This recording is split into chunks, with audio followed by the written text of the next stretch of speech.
If you can keep your head when all about you are losing theirs and blaming it on you, if you can trust yourself when all men doubt you, but make allowances for their doubting too, if you can wait and not be tired by waiting, or being lied about, don't deal in lies, or being hated, don't give way to hating, and yet don't look too good nor look too wise.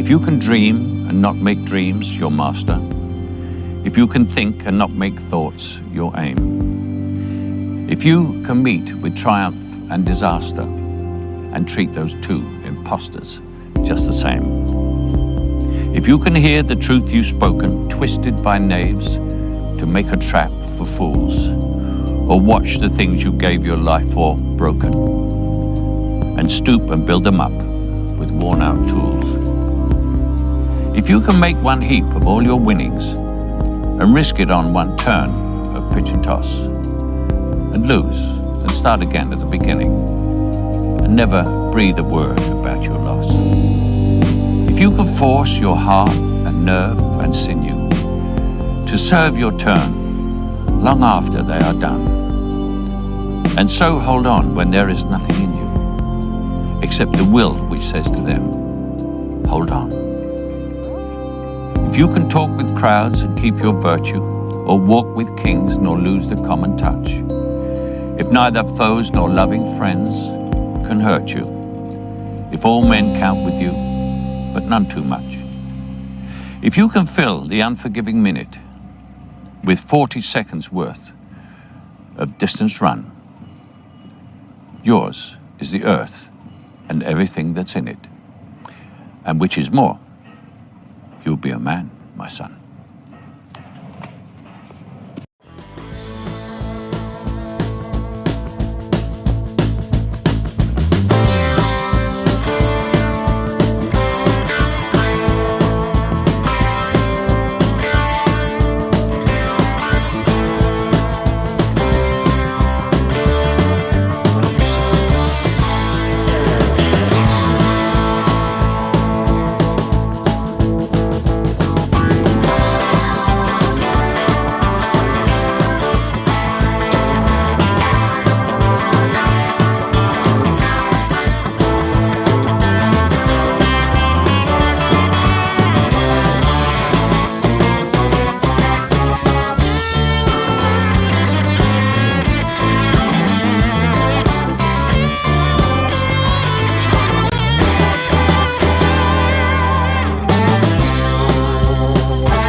time, you'll realize that there's so much more to the book than the page you were stuck on.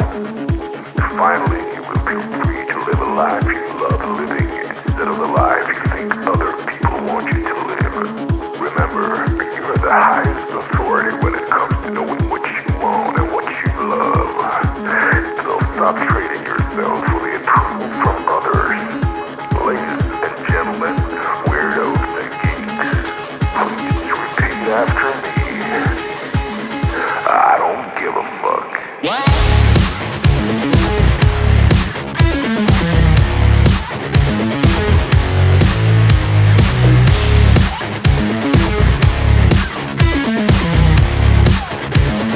I don't give a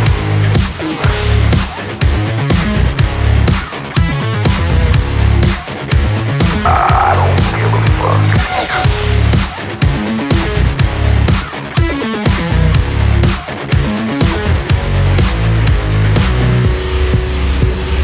I don't give a fuck.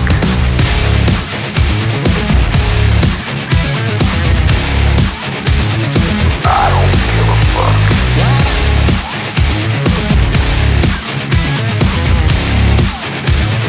I don't give a fuck.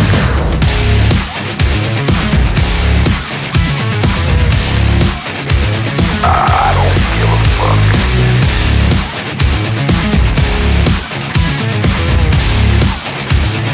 I don't give a fuck. It's time to start doing the right thing. So trust your instinct, stop listening to others, and own your decisions. People will always tell you what to do, opinions how to live. So let's create space for what matters most to you. You'll be glad you did. Now start claiming your time and your mental well-being by saying no more. No more. Say it loudly and proudly. In other words, fuck you.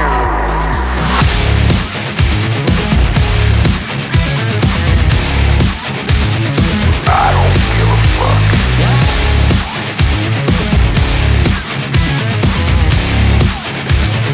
I don't give a fuck.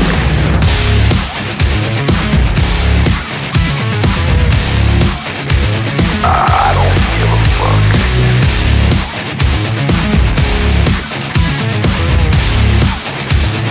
I don't give a fuck.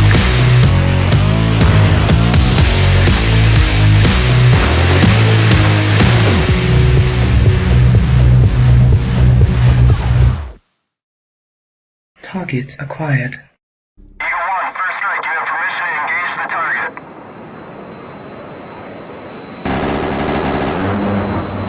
Warning: the following video contains explicit language which may be offensive to some viewers or inappropriate for children. The content within this video is intended for mature audiences only. Mature audiences only, they say. How are you doing, Cheeks? Muy bien, man. I'm doing very well. You've been online a lot today. That's probably the most you've been online in a couple of months. I know, man. It's been quite a busy few months for me though, and I just got off cat shit. So yeah, I did not know I was gonna go enter in a very gay panel. Not the panel wasn't gay, but she showed me was probably the gayest thing you could see. So and I told her not to do that to me ever again. Was it about your boy Destiny? I mean, your boy that you follow? Your boy. Yeah. Nah, that's your boy. You're the one that made mention of that. That He's was your not neighbor, I. Isn't he your neighbor? No, he lives in Miami. I'm in fucking Lakeland, bro. Yeah, that's like across the way. Definitely not. You know, dude, in this area of Florida, the real South, yeah, man. there ain't none of that F wording going around over here. It's really funny because it's like every couple of weeks some new stuff comes out about Destiny that just makes whatever came out last even worse. It's crazy, man. And he's still being monetized. He's still being fucking, you know, being propped up. I don't know how. I think, man, dude, he wants free speech to be dead, you know, with anybody that's, you know, moderate to right.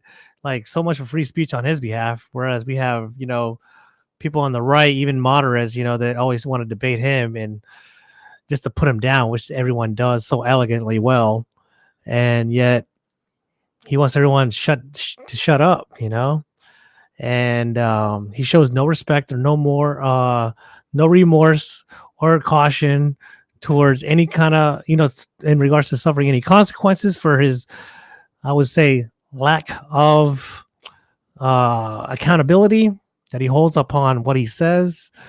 And that's someone that just needs to get punched in the mouth. You can see he's never been punched in the face before. Like, look at my nose. Yes, he's actually, so I go the other way. I think Destiny's had his ass kicked, bro. But he's just not there yet. I got to say hi to my chat, man. Give me a couple. Yeah, minutes. Go ahead, man. Go ahead. Sorry. I actually didn't do my startup. I wasn't expecting you to pop right on, but I guess there's so much gayness over there on the other side that you had to make the exit stage right. All right. I see 13 Bujakan was the first one in the chat tonight. That's awesome, bro. Mikey Balls is here. Good to see you, Mikey Balls. Keep riding. Has it been chilly down there? You've been able to do any riding? K2 keep on trucking is in the house. Damien, the parkour guy. Cheeks, I know you're one of those guys that likes to get out and jump around on stuff, and you should follow some of Damien's parkour videos, and he does some other stuff too. But he's his. I tandem jump, skydive quite often, at least twice a month. I'm certified. His channel's actually come a long way. Like it's getting better and better. So I encourage everyone to go check it out. We got Heartbender in the house. F that F word. You don't like Heartbender? No, he's cool. We mess with each other a lot. I mess with him a little bit too because he's he gets emotional. We were Twitter brothers until I got suspended. Oh man, I know, man. Yeah, I got to go right into the year suspended on Twitter. We're not talking about that. We just had like a whole spiel on that. All right. Well, I mean, we can. It's not. I mean, it's not that exciting, No, I know, dude. I know all about it. You got dumped off Twitter because I want to attack pedophiles. You can't be nice, can't play nice, and now you can't make fun of Destiny for being a homo on Twitter. People are already doing that. That doesn't matter, dude.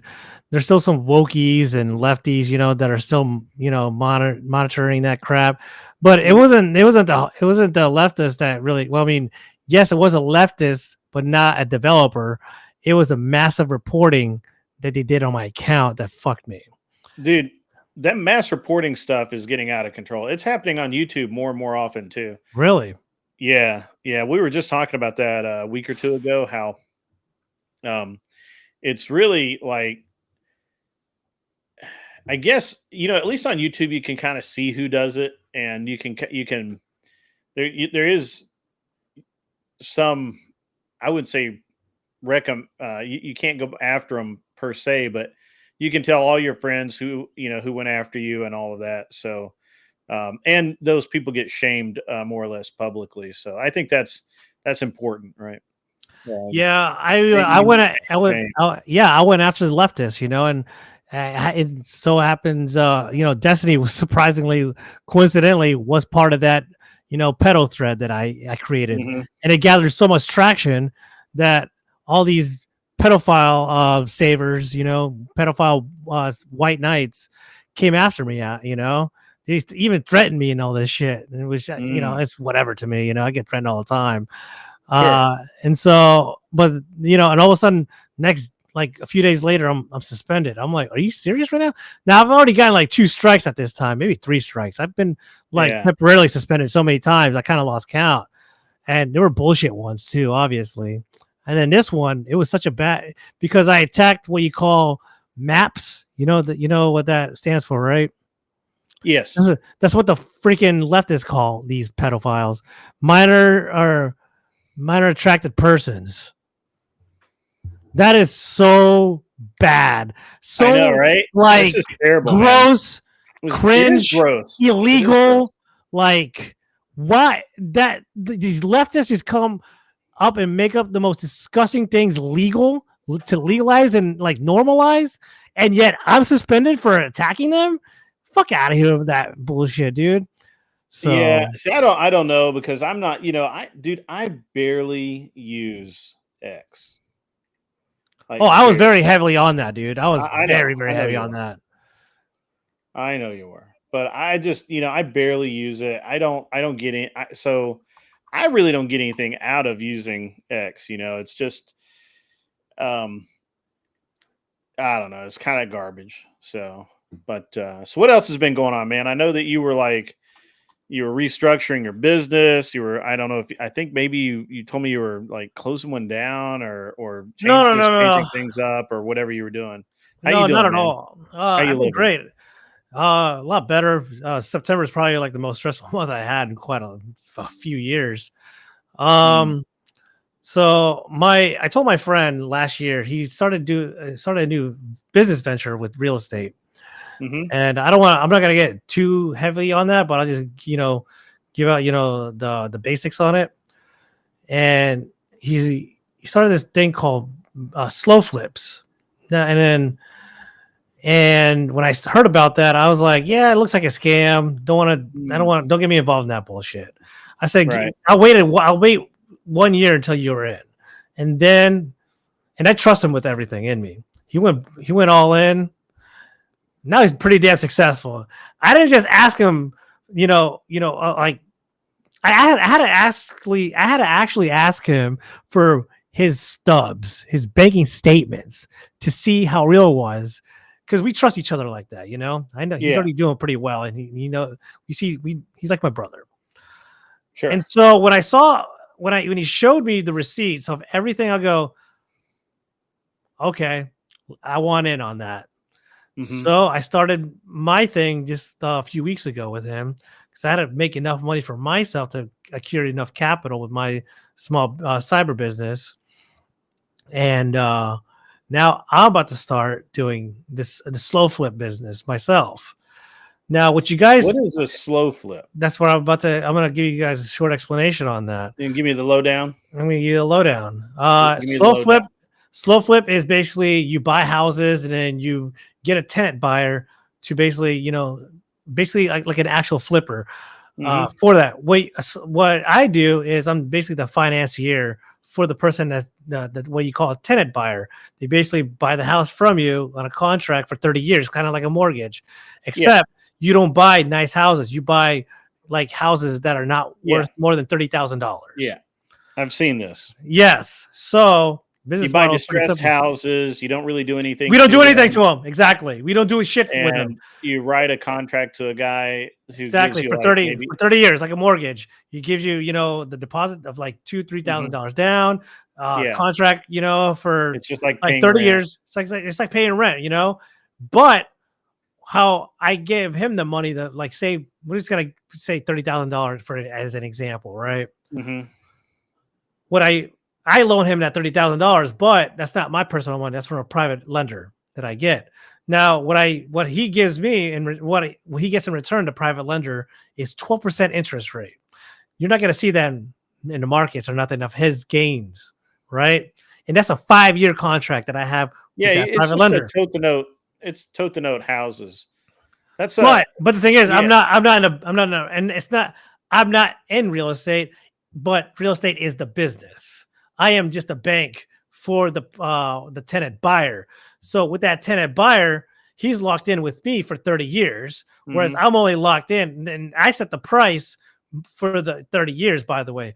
And I also sell him that house that he's going to be flipping and fixing for, say, $70,000-$80,000. And once he gets it done, whatever he wants to do, he's more than welcome to sell it for $90,000. And then, but the thing is, he's only going to make like, $10,000 off that. Whereas I'm going to get the whole 80. Get what I'm saying? That's only if he wants to sell. That's the thing with the tenant buyer. But my job is not to get him to sell, because that's different. That is part of my that is my retirement. See, the thing is, my retirement is basically the 30-year plan. That's like, say I set the price at, with the 12% interest that I'm supposed to pay back my private lender, guess what? The thing is, the reason why it's called slow flip, because I'm not making any money for 5 years. That's the money I have to pay back the private lenders to give me their money. After 5 years, so I'm still stuck in that 20. All right. Let me Go ahead. Because it's a little bit weird. So let me throw. All right. So the way that I've seen this done, and the way that I think that most people should do it if they're going to do it, is they use their own money. They go out and they buy the house for 25, 30 grand, whatever it is. You can. And then they write a contract for 30 years at like, $2,000 a month or $1,500 a month, whatever normal rent would be for that house. Right. And so if that person carries that note to term, they've paid like 250 grand for the house, right? For a $30,000 house. And so your profit is way higher. Correct. Right. Of course, that's only if you do it with your own money. But the thing is, I'm not trying to use my own money. I'm trying to use private lenders. Once you get in with the private lenders, they can be, I don't know, close family, friends, whoever, right? It can be whoever, doesn't matter. Mm-hmm. Friend of the family, whoever it is. There's private lenders everywhere. You just gotta know how to find them. So you're paying. How much are you paying the lender? So you borrow 30 grand for 5 years. 12% interest that they're getting. How much interest are you paying them? I'm giving them the 12% interest within 5 years. So, hold on. You're borrowing 30 grand at 12% interest. Correct. Come on, and you got the math. People who buy the house, they're buying it are paying me what I'm supposed to pay him back with interest on a monthly basis. Right. So the private lender gets his whole money. He's 30,000 plus 12% interest on top. Yeah, in 5 years. In 5 years. But then after 5 years, where are you making the money at? You're not supposed to make any money for the first 5 years. That's the point. You're supposed to make the money. Where do you cash out? Where does your money come from? You're just from the buyer tenant the tenant buyer that's right. Okay, me. Yeah.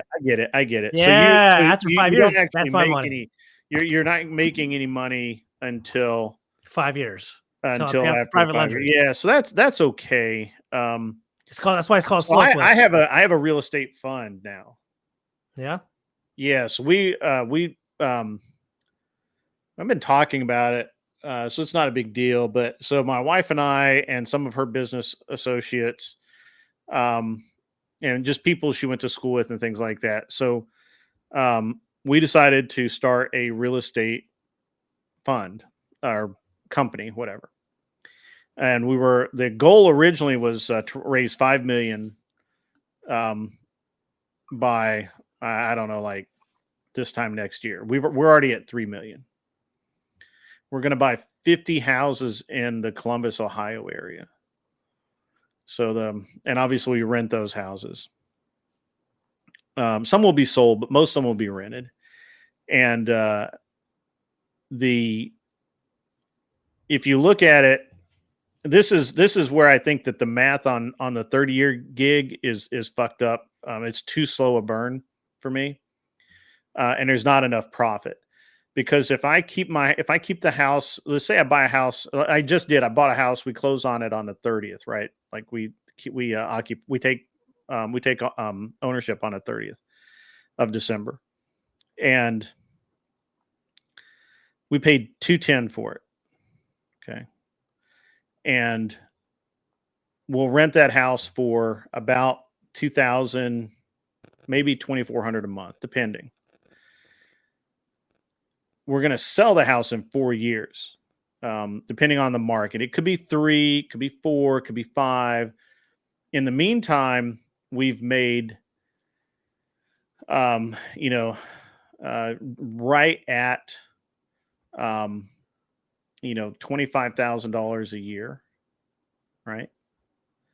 And because there's always some cost. So let's just say we make $25,000 a year. So that's over the 4 years, we make $100,000, right? Yeah. Even if we sell the house and break even, we've made $100,000, which is a tremendous return on your money. Anyway, if we sell the house, which we think, so we bought the house for 210, market value in that area is 280. So in theory, all we need to do is put some paint on it, do the roof. It should sell for 280. We're not going to do that. We'll wait. We think it'll go to 370 is where we think it's going to top out at. It may not, but it should. If we sell it for $370,000, we'll not only make the $100,000 in rental income, we'll make another $100,000 per house in profit on sale. That's what we would like to do. And we're just going to repeat that process over and over and over again. So okay, let me ask you. Okay, so sure. Let me ask you this. You have to have somebody rent it out, right? Yeah. Yeah. So while that is a lovely thing to, think about, that was my original plan as well with my current real estate that I have, because I also have properties still. I'm selling all that shit. So because I'm going all in on slow flip, because I'm not just buying just one house. I'm trying to buy 10, 15 houses all at once, many houses, because I need that passive income monthly. I'm looking at a monthly basis. I have a monthly goal that I want to meet to live comfortably. And I want to have 6 little, I have the same thing. So for me, I have a moonshot goal, then I have the basic means goal, to live my life pretty comfortably. So in order for me to live comfortably, by 5 years, I need to have at minimum 25 houses, by 5 years. But my moonshot goal, and also the whole 5-year goal, basically the regular basic goal is just $16,000 a month. Is that because the houses that you're going to rent are like $1,000 to $1,500 a month houses? Yeah. But I'm doing it on the baseline. Your mortgage, the mortgage buyer tenant, so they can, maybe buy it, whatever, right? But the goal is to have them stay there. But if they want to sell it, cool, I make a profit, then I just put that money into a new one. There are 2 problems with what you're doing. Hold on. And I'll let you get to that in a second.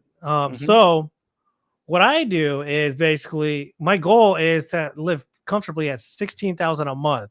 With inflation, put it like another $500, $600 a month, and I set my price on the on the rent or the buyer I put.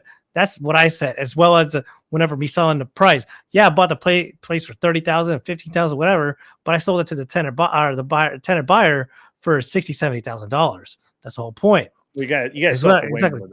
Oh, well, I'm just saying an example, right? But I need passive income for to 25 years after I pay off the 5-year loan. So there's a couple of problems with that. There's a couple of problems with that. First of all, I looked into that. I don't like it because, first of all, I don't want to be down there strong arming people for rent every month. You're not. No, that's why you have a legalized contract. And by the way, but I'm to collect rent. Yeah, you do, but you don't have to worry about that because that's why it's legalized documentation by lawyers and stuff like that. It's like basically missing not just rent, but an actual mortgage. They're missing a mortgage, so it's going to affect them, really badly. It is a mortgage, but but the deed is under my name, so it's not going to affect me any. It's going to affect them. You know what I mean? It's already paid off. The only issue that I have, luckily, that's why it's a slow flip. I can't just quit my day job. Rent to own, and I have a. I mean, look, this is a Robert Kiyosaki deal that he talks about in one of in the first book, I think, and it never really worked out for him either. He just wrote about it a lot. I don't. He never did slow flips, huh? He never did slow flips. Yeah, he did. He did. He actually. He was he writes in his book about how he actually would go and get a contract and buy a house on contract with someone, right? He'd write their contract and say, hey, I'll give you X amount for your house. And then he would go and get get someone to buy it from him on basically a pay as you go kind of scheme. And then he would go back to the original buyer, which was owner, for sale by owner financing, whatever deal that he got, and he would show that contract to the original seller and say, okay, I've got my financing, I've got money coming in to pay for this, and I'm just going to pay you out of this, and and fulfill the contract. He was very good, or at least he makes it sound in his book like he was very good at that. I have a couple of problems with that. First of all, I never liked that. I don't like that. There's not enough. First of all, I don't get to write off enough. Okay. The entire time I'm paying on a mortgage, I get to write that off. Once I go to collecting rent, now I don't know about Florida, but like in Tennessee, I can collect rent as long as I'm not incorporated, tax free. I don't pay income tax on it. Don't count that as income. If I suddenly become, if I put it under an LLC, then it becomes income. Otherwise, I'd want to have a mortgage against it so that I'm paying every month on that property into the bank, and I get to deduct the mortgage and interest payments. The second problem I have with the slow flip idea is that I don't want to own the house for 30 years. I don't want to be involved with that deal for 30 years. Realistically, I want to be able to change areas very quick. I want to be very fluid, right? So like we can do, and this is one of the things that we're doing with this deal in Ohio. So we already, one of the partners in the fund personally owns, I believe, 16 properties there already. We just bought one personally, and then the fund's going to buy 50. The reason for that is because that is the market that we see where the value is going to go up the best currently. Now that could change. We may move in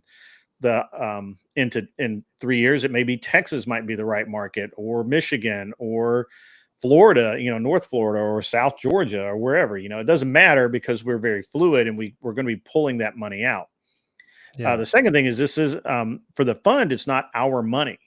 We have investors that have invested into this fund that we're using. It's like a hedge fund, right? So not only is it not my money, it's I'm still taking the tax breaks on the mortgage, or the business is taking the tax breaks on the mortgages while paying out. See, that's the difference between your model and the model that I'm taking, right? Yeah. First of all, I don't have to go to any of these houses. We have runners for that in each state. We have all the legal documentation for each one. Right. Like I'm looking, sure, have I looked in Florida? Sure.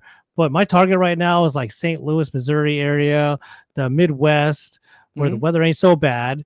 And all I'm looking for is basically homes that don't have roofs caved in and there's no basement leaks. As long as there's water, electricity that can run, the walls can be torn down for all I care, and windows can be busted.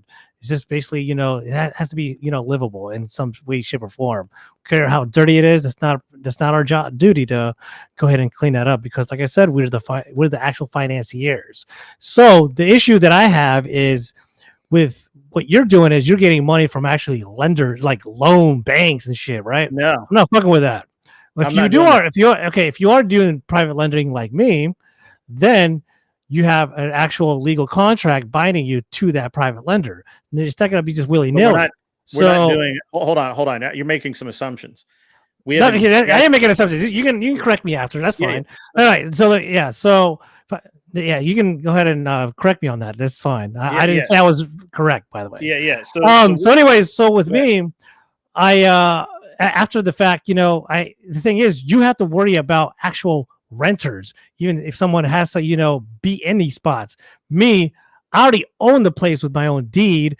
And the reason why it's called slow flip is because I'm still working another job to pay off the private lender. So I never have to worry about someone, filling in that house. You get what I mean? Because after that, then I can get a filler in that home within, a few months, But the thing is, with this business, there's people coming in these houses like off the woodworks. I did not realize there's a lot of actual flippers like that want these kind of homes. So yeah, it's there. I had to be a believer. I couldn't believe it until I saw it being, live. I did not know this. did not see it. Yeah. So, but the thing is, money. The thing is, I need it. It's just enough money for me. Remember, I said I need to make 16,000. That's just the minimum goal. But I have people.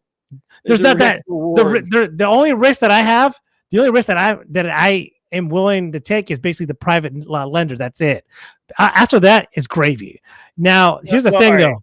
The thing is, though, the private lender is the only risk that I'm worried about. Not so much the actual person to fill in that house, to flip it, do whatever the fuck they want, whatever, right? That's the only big risk. Now, with the rental, that like I've been doing, like you've been doing, clearly you've been a master at it because you've been doing it for years ahead of my time, and that's why I'm getting rid of my shit because with the fight, we don't have to worry about the economy downfall or like 2008. That's a big example right there. I don't have to worry about that because someone's already filled into place. For a crash right now because it just helps. Everyone does. But when you have, especially foreclosures, that's definitely a good time to dive in. But that's only for places over 30,000. Let me go for a minute. So first of all, there's a couple of problems. I was done. There's a couple of problems with your model that I like the rose-colored glass thing. It's great. However, a couple of things. First of all, you buy distressed houses, you put somebody in it, they decide they don't want to be there, they break your contract, your mortgage, whatever. Yeah, sure, you can go after them, but if they don't have anything, you don't get anything, and you get to spend a lot of money and time dealing with it. Now, and you just said yourself, you're going to be working to pay for these notes that you take out. What we're doing is we have investor money. We raised capital. We went to wealthy people that we know and said, hey, we're doing this. We've been doing it a while. We know what we're doing.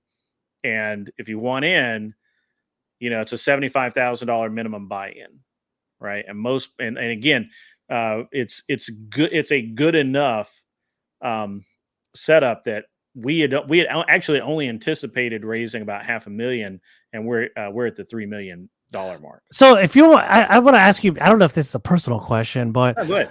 I don't think it is, but how much interest are they charging you though? Who's charging me interest?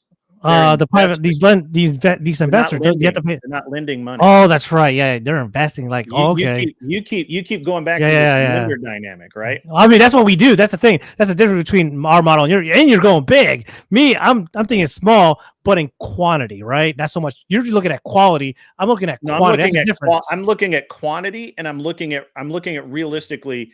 If I don't have a renter in it for a year, does it hurt me? No, it really doesn't.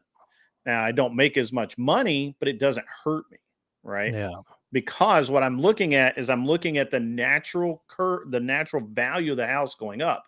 The problem with what you're buying is if you're already buying houses that aren't worth anything, then they're not worth anything. And and keep in mind, if that house burns down, if things happen, which do happen, you're out of pocket, and you're going to be stuck covering for that. So I personally, that's all risk with any kind of real estate though, Nah, bro, I'm insured to the hilt. I mean, obviously I'm going to be insured. I'm not going to go uninsured on any house. Obviously. So I have, all my properties are appraised. And this is really the deal, man. I don't like. And I understand that there's some people that are kind of good at it and they make a little bit of money here and there, but those guys are always hustling, and I don't want to always be hustling. I make smart moves and I let the money work for itself, right? Like I'm not out. I don't want to be, I'm not a used car salesman. I'm not out there trying to talk people into buying into my houses or anything like that. My houses, I buy houses that people want to be in. So when I go to rent them, I've never had a house stay empty or stay on the market a week.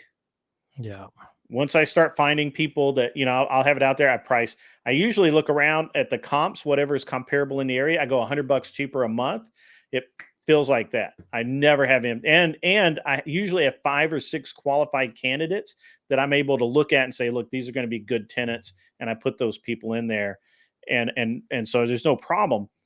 My properties are insured to the hilt. because of the moves I make, like this one property that I have over here, it's on 20 acres, and we're actually going to divide off 5 acres and build a $2.5 million house on it, and we're going to sell it. So that's that was a good investment on my part. But that property I paid $210,000 for that property. It's currently valued without an inspection on the house, and once the inspection is done, to be worth more. I'm sure that Zillow today has it at like 600 grand, 700 grand. And that's the kind of thing I need, because I want to be able to go into a bank.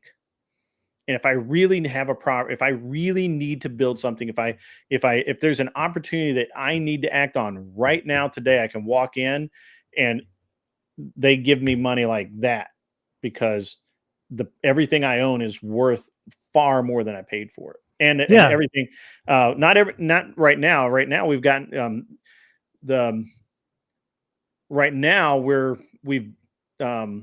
we're able to finance some stuff, or get notes on a couple of the properties that were worthwhile to do so. But you really have to, in my opinion and my experience, the junk stuff is junk, and I see people try, and I just don't want to do that. I do what works, right? Like I'm almost like the Dave Ramsey thing, right? Like I just do what works. I don't want to reinvent the wheel. I don't want to. I'm not smarter than the next guy. I don't have a system. That's why people are joining into our fund. That's why people are writing us, $250,000, $500,000 checks, because we have a record of succeeding. Everybody in the group does, right? So there's like 4 people. Well, I guess technically 6 people, because it's one single dude, and me, my wife, her friend, her husband, and I think one other dude or a girl. I don't know. But, so it's and they're we're the ones that run it. And I don't even make the decisions on a lot of the stuff in the fund. The guy in one of the guy that we've designated as the CEO does it. Yeah. So we just sit back and let it run. But realistically, I want for it to be worthwhile for you to go through this much effort. So, and I'm going to give you the legit deal that I've worked right now. I'll give you the exact numbers.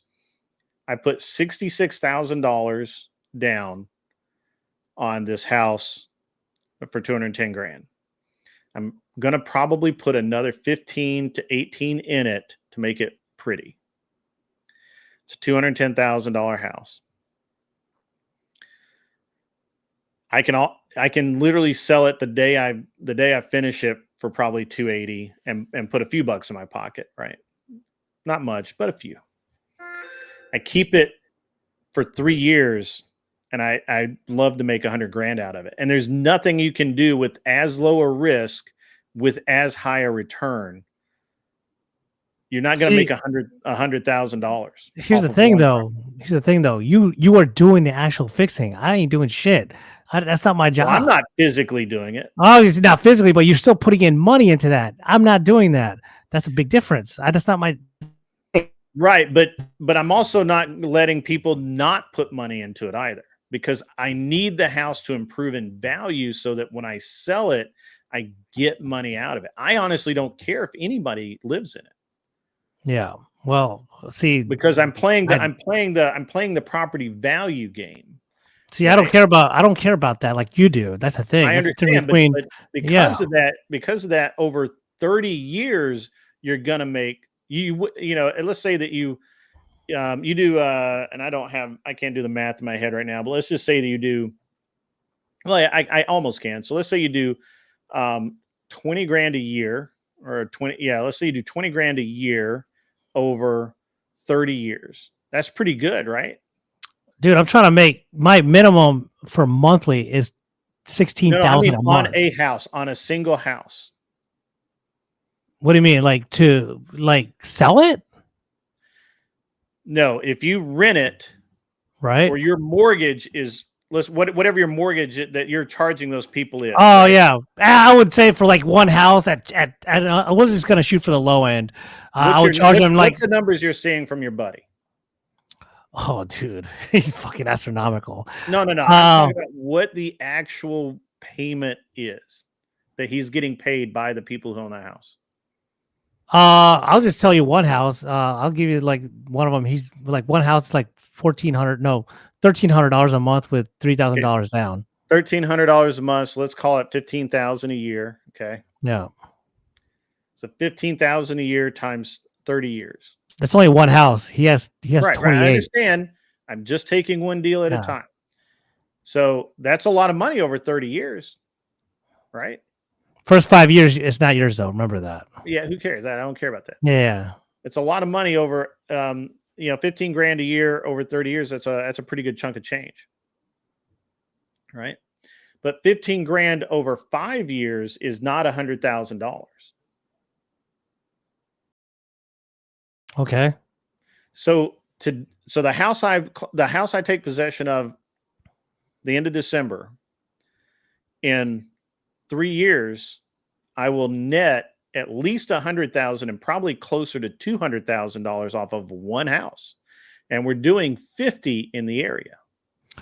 Which is great, but I feel that's a bigger risk that you're taking than my risk. There's there's zero risk. Well, don't forget, I'm about quantity. Now multiply 15,000 times. Let's put 30 houses times that. What is that? Right. Yeah, we're doing 50. That's a lot. Well, yeah, you're doing 50, right? But remember, I'm doing a slow flip. You're doing the actual investment. 50.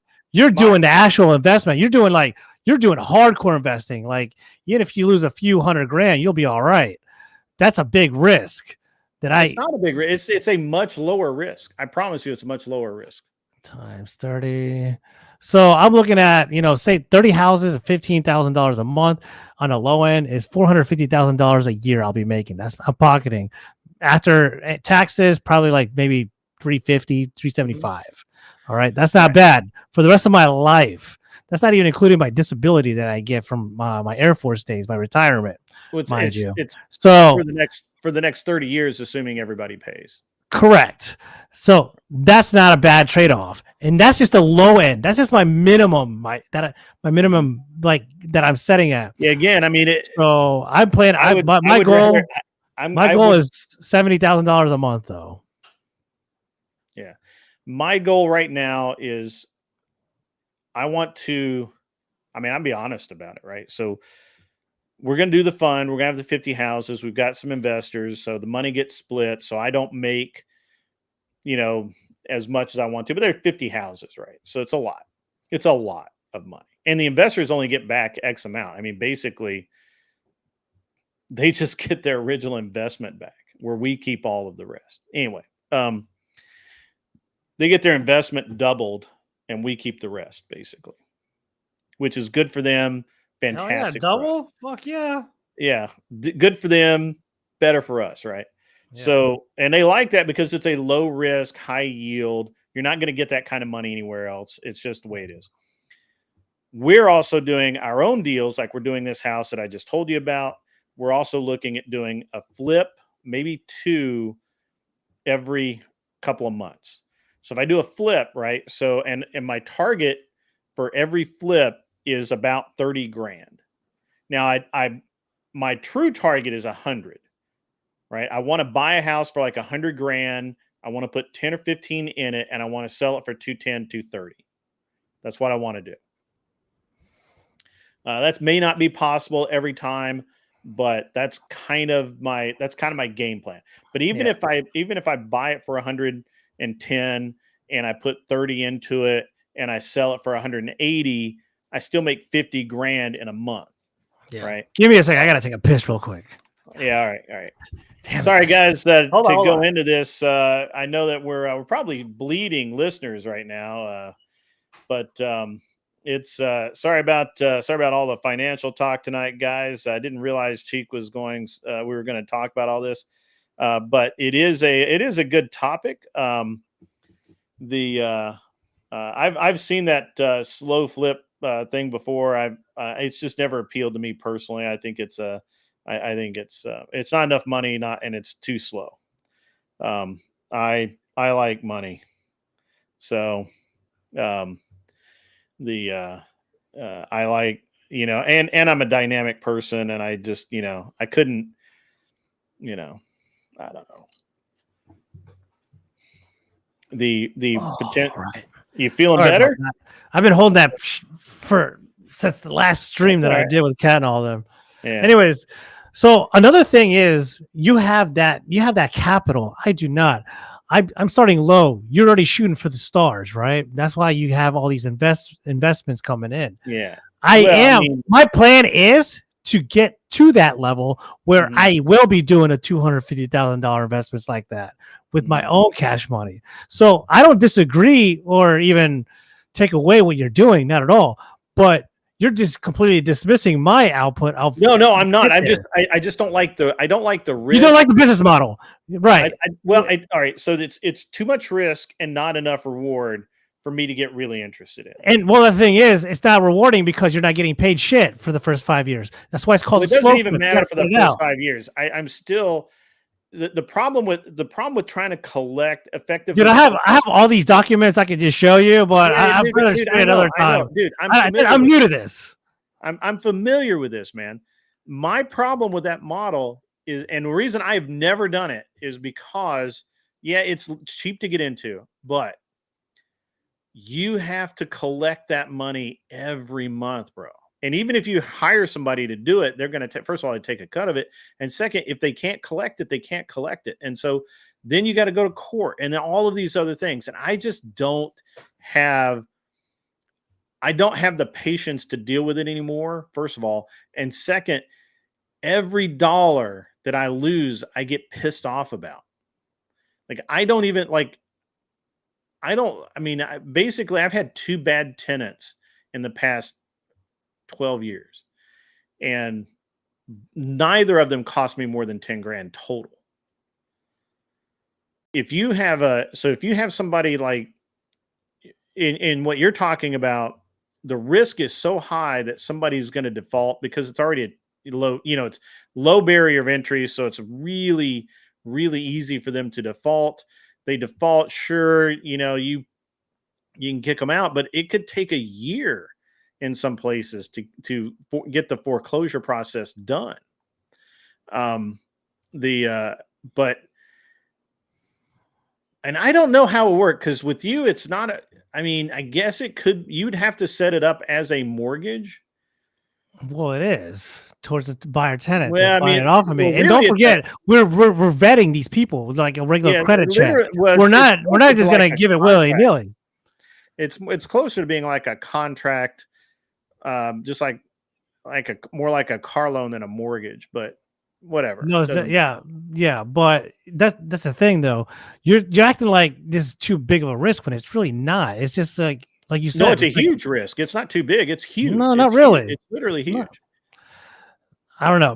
Maybe I need to school you a little bit offline on this, and then I'll tell you more about it. No, I understand it all, man. I don't think you do. You don't even know what it's about. You have an idea of what it is and what I've explained to you. Sure, you have a better idea.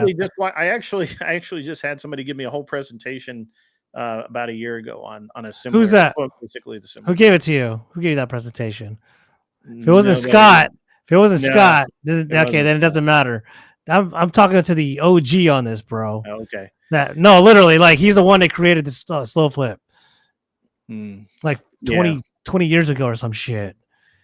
Yeah. So, all I know is he's the Godfather. I'm not. Trust me, I wasn't a believer until I saw the results. No, I understand it can work. It's just not. It's not something I would. It's nothing I would ever advise someone to do. You're too much money. That's the problem. Of course, you're not going to advise it.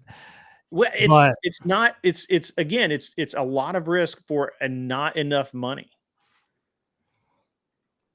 See, like I said, you're thinking too big. You got to think small. No, I'm thinking really, dude. You can do this. I see people start this. Like, I see people start doing what I'm doing with just one house, and they go and get a standard. They can even get a standard mortgage now. Probably not when Trump goes back in the office, but for the next 20 days. The Great White Hope. That's right. For the next 28 days, you could go in to your favorite mortgage broker, and with 3% down, maybe less, maybe 1% down, you could gain an investment property for using projected rental income as the qualifier. And I think that's the wrong thing to do, but you can do it. And I have seen people do it, and they're doing reasonably well. But I'm really not looking at rental as the deal. I'm looking at the value of the property going up over the time that I own it, and then selling it. Right? I want to buy it at 210 today, or 225 or 230 or whatever, and I want to sell it for 300, 310, whatever down the road, right? And we actually, I will even look at houses that need work. I passed on one that was it was like 205 or something like that. It wasn't that much lower than the house that were bought. And I passed on it because it needed basically everything. It needed drywall work. It needed floors. It needed it needed like all the doors replaced because somebody had just idiots broke doors. It needed a fair amount of work. And now, would it have sold? Yeah, it would have sold pretty nice. I think it would have sold. I think I would have made money on it. I think especially in 3 years from now, I would have made a ton of money on it. Right. But I'm playing you're playing a very long game, which I consider retirement. I literally I consider all of that high risk, where I'm playing a very short, low risk game. I don't want my money to be tied up any longer than necessary. But the thing is, you're actually selling, and my intention is not for the tenant buyer to sell their homes. I need them to stay there for as long as possible. Right. And they do have the right to still sell with what I gave them and whatever, they owe me on, and they still get the difference. Right. So I'm still going to be making money. All I do is buy another little one, right off of that. That's the in theory, I don't want that. I don't want to sell. I need to keep buying homes. So I just literally had this guy send me the same deal that you're talking about. He sent to me like a week. Well, it wasn't maybe 3. I don't know. It wasn't long ago. Now he's actually doing mostly like mobile homes, trailer parks, things that they buy for 20, 25 grand, something. Stay away from that shit. And he's buying them for super cheap, and they're just shitty little houses. But it's the same deal. He sells them at, whatever rent is for 15, 20, 30 years, whatever. And people will sign on the dotted line because they think they can get out. They think they can sell or whatever. Then they default on the loan. And then, of course he gets it back, but it's, then who knows what condition it's in. Right. And then it may be even worth even less than when he purchased it. So it's, the deal he sent me was pretty classic, actually, because he sent me a deal where this guy had gone to jail. I think it's in Florida, actually. This guy had gone to jail, was looking at like 15 years, and just wanted to sell the house. And the deal was, I think it was like 27 or 28 grand. It's what they needed out of it. And I was like, no, I'm not into that, bro. It's not my thing. I can't hear you. You're muted. I said that's not slow flipping though. You're trying to like put these two things in common when they're not. Like I said, I have to just explain it to you by paper. I know the slow flip, man. I'm just not. I don't think you do. You think you do. I don't think you do. All I gave you was just a basic rundown of it. So there's more to it that I'm still learning. I'm a newbie. So once I get to, I think you should give me at least 6 months. Okay. Me and my private investors, and I have to do what I made my friend do. The private investor thing is even worse to me because, first of all, 12%, fuck that. There's no fucking way. No fucking way. 30 grand. You're talking about 30 or 40 grand. I'd put that on my fucking credit card and then refinance it down until something. That's fine. There's no fucking way I would pay 12% on a $30,000. I'm the one paying the 12% to him. I know, but there's no way I would do that. If I were in your shoes, there's better ways to get 30 grand than to pay 12%. Why not? It's in his best interest, and that's my risk, not him. He's getting his monies back. Right. That's why I'm not retiring. Well, because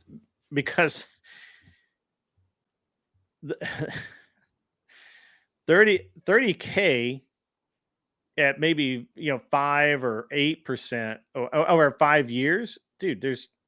Now I could do 30 grand at 12% over a year or 2 years. I could do that. I would do that. But there's no way. There's no way. Yeah, that's not gonna happen. No one's gonna pay $5,000-$6,000 a month for me to pay over 30 grand on a shitty little home. That's the point of the slow flip. It takes time. You have to fix it and shit. That's not my job. So there's no point of doing that. And that's why it's 12%. So it makes the deal even sweeter for the investor himself. So, and that's me coming out of my own pocket with my regular business that I do outside of real estate. You get what I'm saying? So I'm the one taking more. So you're saying that you're going to pay the 30 grand back with interest. Correct. Yeah. 12 grand out of your own pocket. Correct. Well, the pocket that I'm getting from the tenant buyer that, assuming you get a tenant buyer in that first year or whatever, but assuming that, which I'm sure it happens, but let's just say that you get the tenant buyer and they stay in there 5 years and actually pay on time every month and all of that.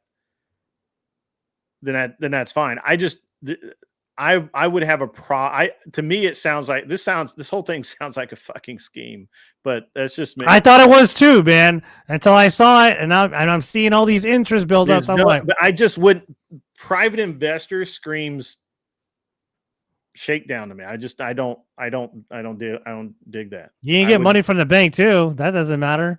But yeah, I would get money. I would literally get, I think I could probably get 30 grand at 8% for 5 years. Right. But I prefer private lending. That's the point of the business. That's the business model is based on private lending or your own money. So why is it based on private lending and not a bank loan? Oh, me personally, that's just me, man. I just don't want to deal with no banks, even though I have pretty good credit, but it's better with the private investor because they can gain the trust, so you can, continue having him invest in more homes to help you out, help each other out. We both make money. I make money in the long run. He makes more money in the short run. My point is trying to retire. That's it. I don't know, man. I have a great relationship with my lender. As a matter of fact, both of the lenders, the lender that I have here, I probably don't even need to give her any information because she already has it. It's just like, hey, I'm going to buy this. And she'd be like, yeah, okay, I got that. The lender that we're using up in Ohio or for the properties in Ohio and through the fund. Yeah, it's pretty streamlined there too. She's pretty solid as well, but I don't know, man. I don't know. I think I'll have to make it loan you 30K for free. Huh? Heartbender says he'll loan you 30K for free. Yeah, let's see it. I couldn't take that for free. I have to. Yeah. I believe in actually, accrued interest. So you got to make your money back. I mean, yeah, that's what I believe. I'm sorry, I have good morals when it comes to financial ethics, but yeah, because no bullshit. All bullshit aside. When I've had my friends, ask me for money, my best friends, and I haven't even asked them for money, large amounts of money, thousands of dollars. They expect the money back on time when I tell them, right? Or I expect the money back on time when they tell me. Dude, I always put interest in there. Like if my buddy, lend me $2 grand, I'm giving him like $2,300 at minimum back. I just have to, it's called trust, like you didn't have to lend me this money. Even if he doesn't, I'll always find a way to make that money, They don't owe it, back in the day when I needed to borrow money, they didn't even have the money to let me borrow. That's fine. I still, found a certain way. So that's all it was, but between that trust, and that's why we can always borrow money from each other. We always have, our own way of networking our way with each other and say, hey, thanks for that, and it's have all about with each other. What? Not in that fucking gay sense. How dare you? All right. But anyways, what the hell else is? Oh man, we just spoke on a rant on real estate for like the last hour. Damn, I know, bro. that's awesome. I can talk other real estate, but this is new to me. This part of like the business. So, like I said, give me 6 months, and I'll come asking you for investors that you know. So, because I got to make you a believer. I got to do what I did to my buddy. Show me the statements. Bro, I had to. I was like, this seems like a scheme. I was just like you, but I gave him a year. So give me 6 months, and then I'll come asking you for investors that I can get from you. But hey, Grid, you know any investors? Here's my report card, sir. Yeah. Straight A's, baby. To be honest with you, I will, and actually, I mean, I'm looking for a small business to invest in right now. Like that's a real thing. I don't want to take your money. I'm trying to get your investors' money. We're looking at, that's a very real thing, is that there's, well, actually, we're looking for a small to medium business to invest in. And basically, I want to either start and build or buy a business that in 5-6 years will have a $5 million valuation, so we can sell it for like 10. Yeah, unfortunately, I'm not that kind of business. Sorry, Grid. I'm just trying to give you your money back, or your investors' money back, dude. I'm not trying to. I don't think my business is part of the $10 million business right now. You don't think you're there? All right. Well, I mean, yeah. Think about it. Like, I'm not just selling. Can you hear me? Yeah, I'm still here. Okay. Yeah. So my shit is not based on selling I mean, say, for example, you did lend me this money. We get everything done. You're going to get your 12% interest back, after 5 years. You get your money's worth plus 12%, and then we're done with business, really. Unless you want to keep giving me 30 grand for more houses, you're only going to accrue way more money than I intentionally was, offering for you. Then I'll be like, God damn, Grid, like, he's mooching off of me. This motherfucker using me. Well, I mean, 12%.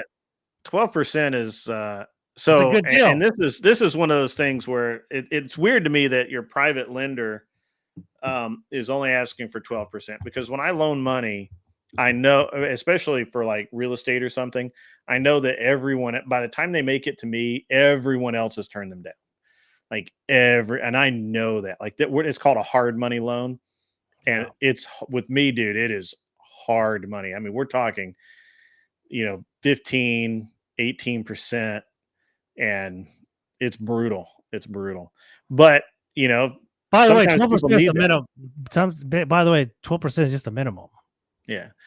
But I'm not asking you to be my investor. I'm asking your contact. I have done hard money loans, but the problem is that it's a lot of, for me, hard money loans is a lot of like stress for it's just not a ton of money, right? I mean, but we have done those. It's just not, I just don't like it. But we've done it a realtor. Like, I have a realtor buddy, and he'll bring me somebody. It's like, hey, they need 100 grand to close. They only have 80. They need 20 grand, something like that. And I'm like, yeah, okay. Or they need, or maybe they don't, whatever. But I'll have, and it'll be a hard money loan because they need that much money to get bought on the house or whatever, because they have such bad credit, or they have, a divorce hanging over them or something like that. And so they need that bigger down payment to make the loan work, to buy down the interest rate. So they'll, so I've done things like that before, but I hate doing it, man. First of all, I feel like a loan shark, and I don't like that. And second, I just don't, there are better ways to make money for me. Yeah. Not everybody. So what do you think I said? I'm not quitting my business because I need to fucking pay the hard loan money. You gotta That's pay why that. I said You I gotta pay that. You gotta pay the If I shark. can't find it, exactly. If I can't find a a filler, to get in that home, I'm paying out of my pocket, which is not a big deal. I make enough. Well, I mean, 30 grand okay over 60 months is only like 500. Like 900. Yeah, $900 a month. I already calculated that. Yeah. For 12% interest with everything. Yeah, it's like $916 exact. Yeah. But yeah, that's fucking that's pennies to me. So yeah. But like I said, I want your investors. I'm talking to 2 next week. You need to become one of my. You need to get your money up and come on board at 100. Put. I said, give me 5 years, and then when I start making $100,000 a month, I'll gladly jump on. 5 years, we'll have sold this to Blackstone. You mean BlackRock? No, Blackstone. There's 2 different companies. Okay, they're not the woke brand, are they? Because BlackRock is the wokies, the DEI pushers. No, I don't know who BlackRock is. No, BlackRock is a hedge fund. It is not woke. They don't give a shit. They only care about money, and that is it. Blackstone?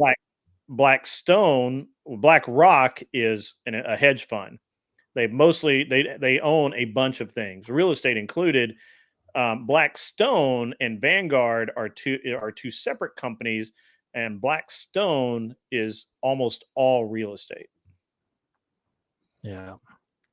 Vanguard is heavily into real estate too, but BlackRock is also into real estate. They're just not as big. BlackRock is actually a really interesting company because they actually invented a tax cheat code that is amazing. So they owned something like, I don't know,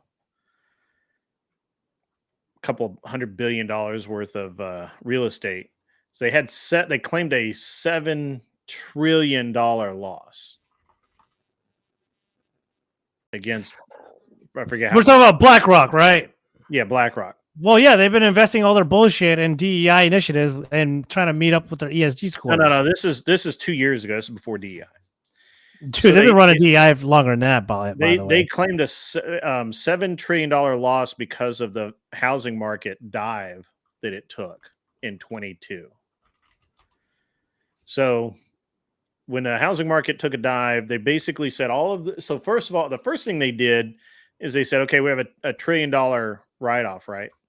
We've lost all of this money. Okay, good. Yeah.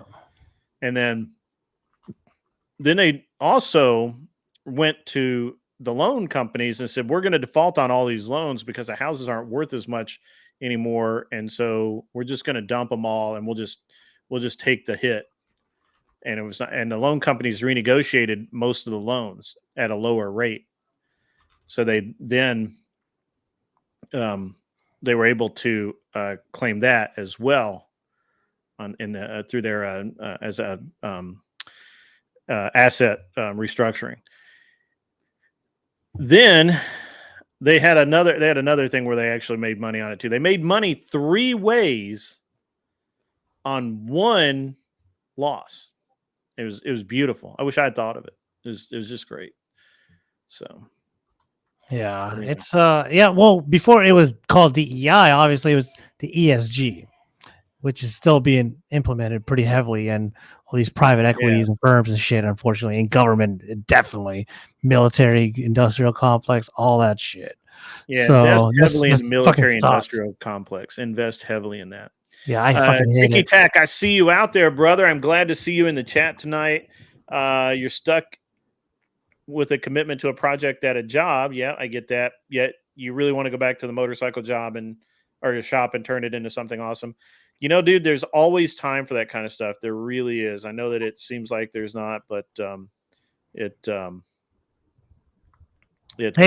Raging Patriot, man, you're slacking on the memes lately, bro. I like your extremely. No, Raging Patriot. He's he's did I miss something because it says no. He didn't. No. He usually has like the funniest, most outlandish memes that I fucking love. He's kind of slacking lately. That's all. I'm just calling him out. Harbender just texted me though on Discord. Gotcha. See how serious you really are. Like I said, he's been one of my Twitter brothers since last year when he saw me taking down feminists and liberals and shit. Kill the feminine, not kill them, but beat them up. And K2, keep on trucking. What are easier ways to make more money with your money? I use Ameriprise. I'm not familiar with Ameriprise. Maybe my wife probably is, but I'm not. It is not for financial advisor, and who Teamsters use for our 401ks are the investments I'm using now. How could you do more? Well, so my favorite thing for most small investors to get started is your local small businesses. And I really like landscape companies or Bro, I'm a donut shop guy. There's a baller ass donut shops here that I invest in. There's always some little company somewhere in your area that needs a cash infusion to make it to that next step. And if they're privately owned, which a lot of them are, you can become a silent partner. You never have to show up. You never have to do anything. You can go to like Tiki Tack's talking about a motorcycle shop. There's probably a motorcycle repair or ATV repair shop in your area that needs to hire a new guy, or they need new equipment, or they need something, and you get a lawyer, which will cost you a few $100, and you drop a contract and you give them money and they pay you. And the way that I always did it with I like landscape companies because of this, right? So I would look around and I would find the companies that were pretty established, that had a good track record, that weren't ripping people off, that showed up every day. And usually those guys tend to be pretty conscientious because they don't get paid until the job's done. And if they flake, they don't get paid. And so they lose money, and money is something that they're usually short on, right? Yeah. So, but they always need some, especially when they're ready to expand. They always need another truck, or they need more mowers.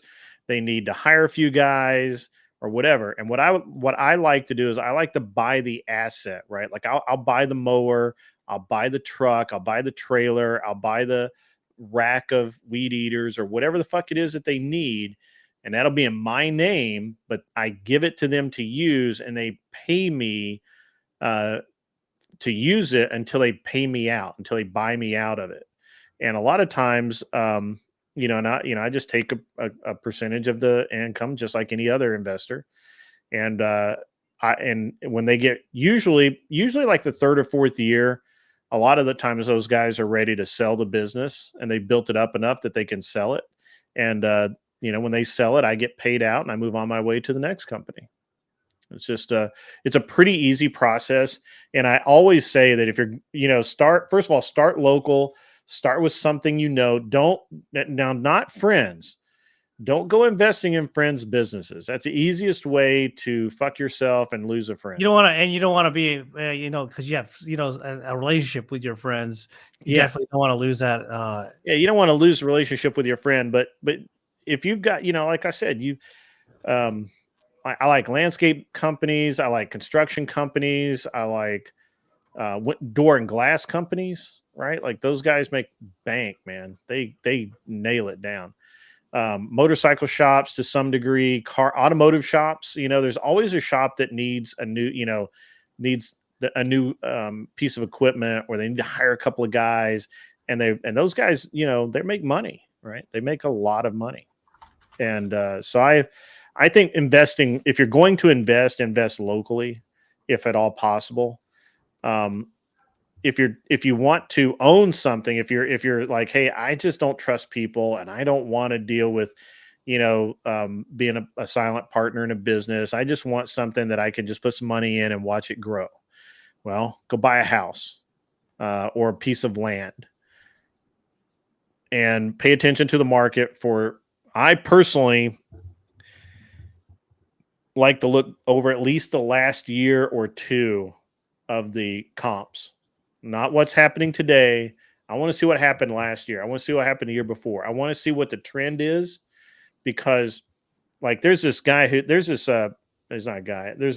person that has this woman and her sister. They bought this 10-acre piece of property. It's actually a really nice piece of property. It's got an old home on it that's just garbage. Needs to be bulldozed down. Had a home site prepped for some little cabin deal, and I would like to buy it and build a house. I could build a house up there. I could put $1 million in it, and I'd come out with a $2.5 million, $3 million house. Anytime I can double my money, I'm going to do that. The problem is they paid $122,000 for it in 22, or 125 and 22, whatever it was. They want 300 grand for it right now, which is fucking insane. Bare Dirt here is just not going for that. Look, that land is not worth $30,000 an acre. It just isn't. And I keep telling them that $10,000 an acre was high when you bought it. Just because you were stupid and bought at the top of the market has nothing to do with what I'm going to pay you for it. And hey, man, that's the best advice you guys can get. Buy high, sell low, baby. That's right. That's right. Buy high, sell low. Get money, fuck hoes, bro. Yeah. No, I mean, it's man. And that's why I don't fuck with that shit, man. They reached out to me a year ago and they're like, hey, would you or anyone you know be interested in it? And I shopped it around to a couple of friends of mine and they're like, fuck no. Like, Bare Dirt around here is not, 10,000 an acre is probably about right. But, anything more than that is just nuts.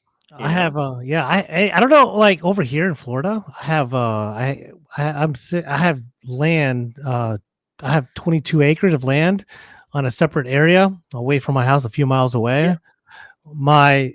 My stepfather handed that down to me when he passed away. And and I was looking at the records like I think a few months ago.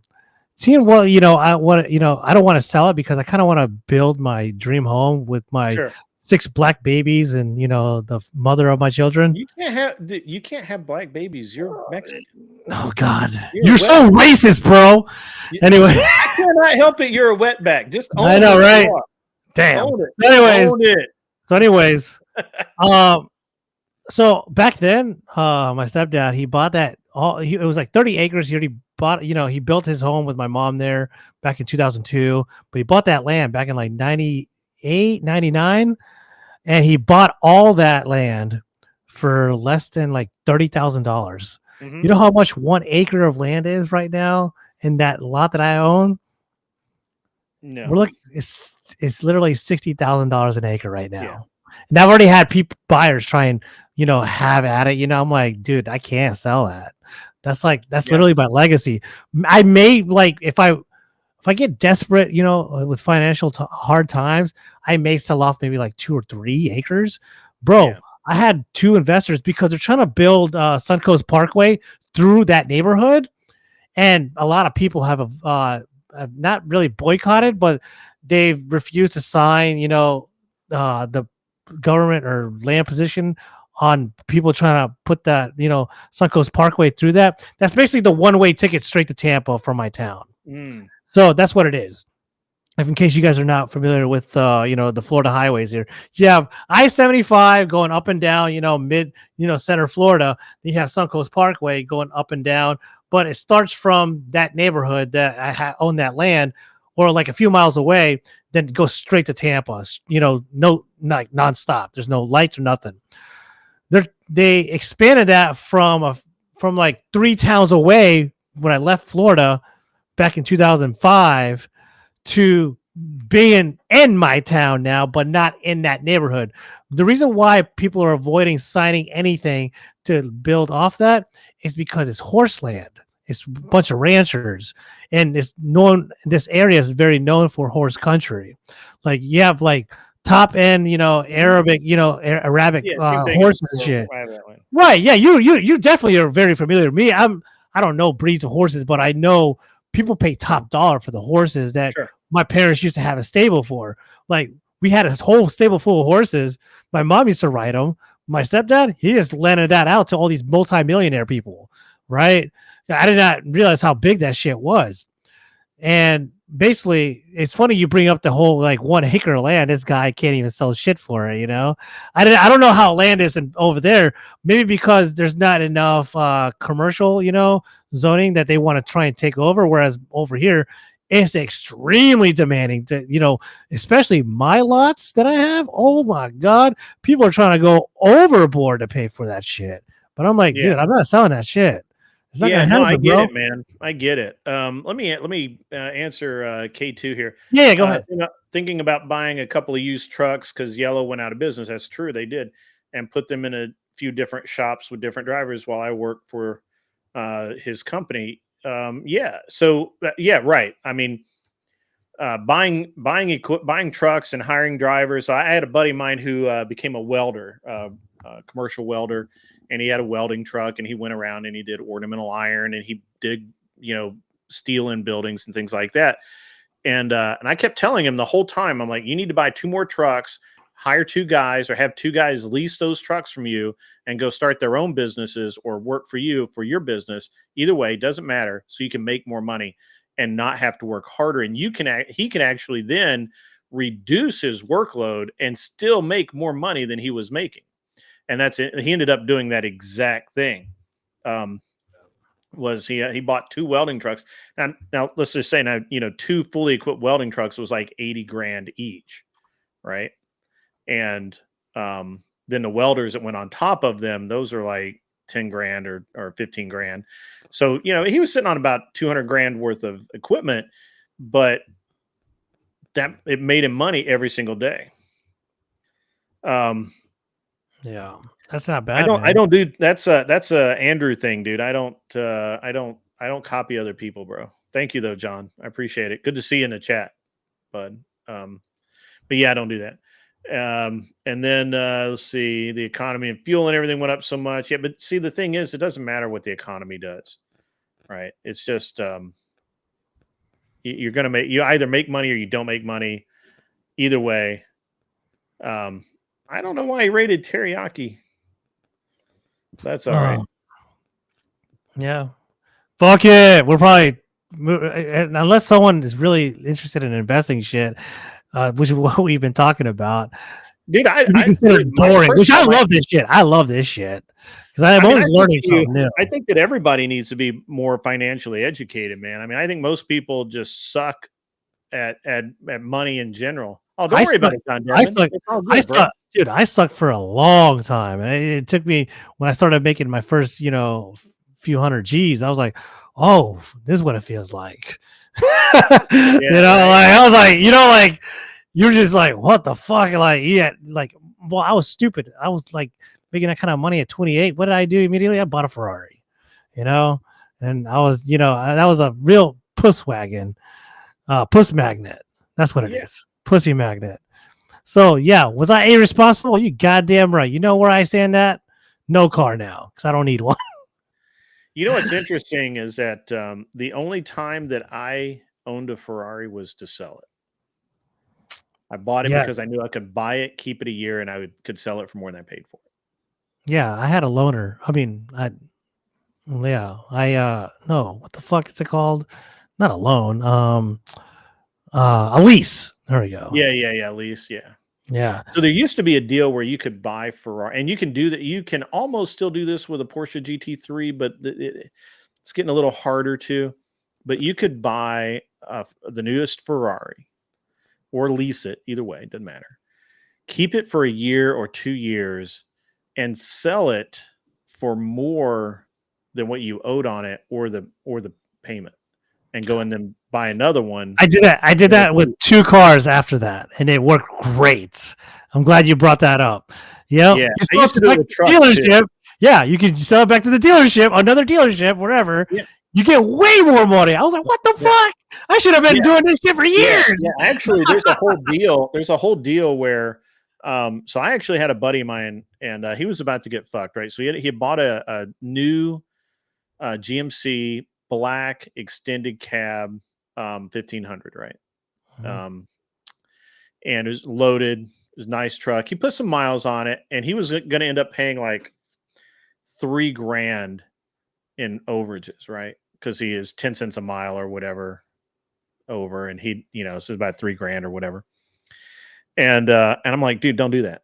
I'm like, here's what you do is you go down and you sell the dealership back their own truck Yeah. And he's like, what? And I'm like, I promise you, you're going to walk away with a couple of grand. And so he went in and he's like, they're like, what's the lease return? He's like, nah, I think I'd like to sell it. And they're like, yeah, okay, we'll buy it. And because they couldn't buy trucks at that point, they couldn't keep them in enough. And when I think the dealership that he actually bought it at ended up buying it. At first, they kind of passed on it. They were like, I don't know. But he took it across town to the Dodge dealer, and the Dodge dealer was actually going to buy it for almost what the Chevy dealer ended up paying for it. That's what I did exactly. I was negotiating all around with my last vehicle that I had. I had a Toyota 4Runner, the TRD Pro, and it was out in Fort Walton Beach last year, right before I got rid of all my cars. Because I was like, I don't need this shit anymore. I work remote. It's cheaper to Uber, and I don't have to pay insurance anymore. Right? Made sense. So now Uber's like fucking expensive as shit. Is it? I don't know. I haven't been it. I just get Ubers wherever, and I don't really look at my bank account if I'm being honest. But anyways, so what I do, it was the second time I did this, the whole lease and have them pay you to buy it back, and it was the second time. The first time I did it was on my on the Ferrari. I got way more, but that was my big down payment I made on my first homes back in Hawaii. So yeah, this shit was for real, man. And then when I did it with my Toyota, I went to sell. I got shipped over to Florida from Hawaii, and then it was the lease was coming up. The lease end is coming up. Yeah, I did not. And then I was like, wait, why the fuck am I not trying to sell this back? So like, I knew I was doing something stupid. And I was like, I'm just going to sell it back I'm going to go shop around all the dealerships, right? I went to every dealership. The Toyota dealership gave me the least value. So I went, oh, you know what? Fuck it. I'm just going to go to the other ones. Yeah. I shopped around. Everyone was giving me like $5,000-$10,000 over. So I'm like, oh, duh. Right. So then whatever the highest would give me, they would be like all over it. And then I would be like, they would be like lease out plus the extra, right? So on the but I would negotiate, be like, yeah, well, Toyota, they kind of want this, say I go like I went to a Buick dealership like 10 miles up the road, like, yeah, Toyota's offered me this much. Oh, really? Yeah, but they would explain to me, I don't know why, because, they do the inspection and like, yeah, I don't know why, because you have this issue. And I'm like, well, all right, that's your loss, bro. They come back to me a few hours later. I'm like, oh, I'm just going to sell it back to Toyota. No. So, all right, we'll match their offer. I'm like, thank you. That's all I needed, man. Not unbeknownst to them, Toyota's giving me the lease. Let me answer, man. I got a lot of questions, man. Go ahead, man. Yeah, give me one sec here. All right. So, Tiki Tack and Heartbender both are wondering about Tiki Tack is tips on home equity loan. Heartbender wants to know if do you have to refinance if you get a home equity loan. So there's a couple of different ways that you can do home equity loans. You really need to you can do a HELOC. Well, you can do a HELOC. You can do a cash out refi. There's a couple of different ways to do it, and it just depends on what you're doing. If you are pulling cash out to invest it somewhere else, like if you want to buy another house, you need to fix a car, you want to invest in a small business, something like that, then you need to do a cash out refi. And right now the terms aren't bad. They're not as good as they used to be. And you really, really need to have a relationship with your banker, because a lot of bankers won't do that for you.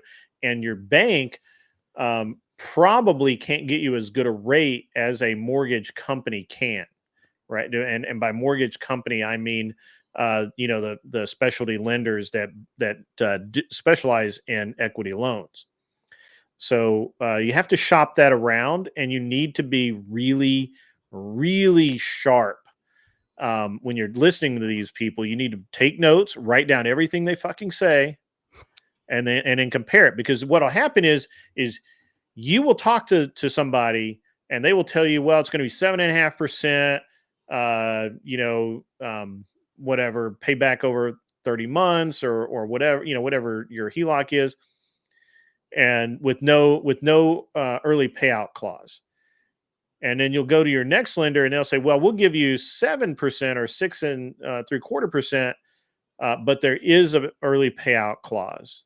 And you need to write all this stuff down and you need to keep track of it. And if possible, you need to get them to send you over the deal sheet, right after they get off the phone with you. Say, hey, send me the deal sheet as soon as you can.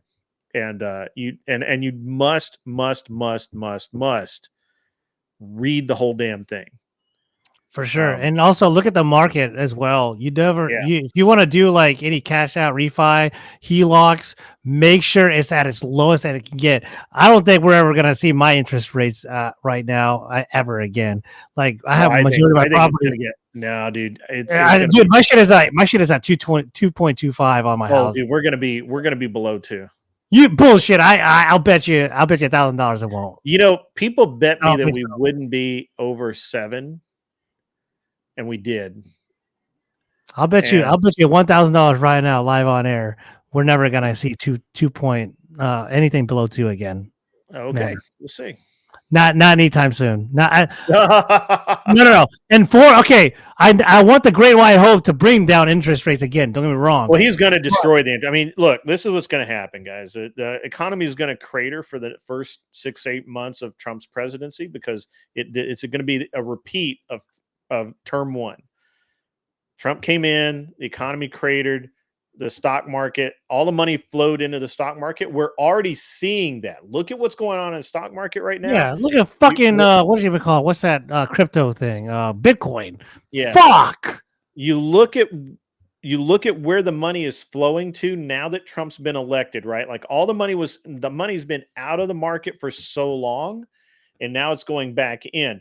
And what that's going to do is short term, you're going to see a cratering in other assets, and real estate's going to be one of them. The value of homes is dropping every single fucking day, and I love it. I need it to keep dropping so I can buy more houses. Yeah, no shit. But with that high interest rate, though, that's the problem. But that's good for us, people like us, that we can. Right. Yeah, I can do that. That's what I was doing. High interest rates on buying low houses, so we can refinance and get that lower interest rate and get more cash money back. It was simple. And that's what I'm going to, so what I'm going to tell you, what I will always tell you is there's never a better time to be in the market than right now. Because you're not in the market, you're not making any fucking money anyway. It doesn't matter how much you got in your pocket. If you're not advancing it, it doesn't matter. And especially if it's a high interest rate right now, just think of the long gains that you'll get even after refi. Honestly, it's a win. So I think that one of the reasons why we put off buying until the market slipped a little bit is the fact that I honestly thought Trump was going to win. And I anticipate what we're going to see is the same thing. We're going to see the real estate market crater. We're going to see the stock market shoot up. The real estate market's going to push back up as the influx of cash into the stock market. And we're going to start seeing, IPOs again. You guys realize we haven't seen an IPO since Biden took office. Oh, yeah. Now you got me thinking. Yeah, I kind of forgot about IPOs.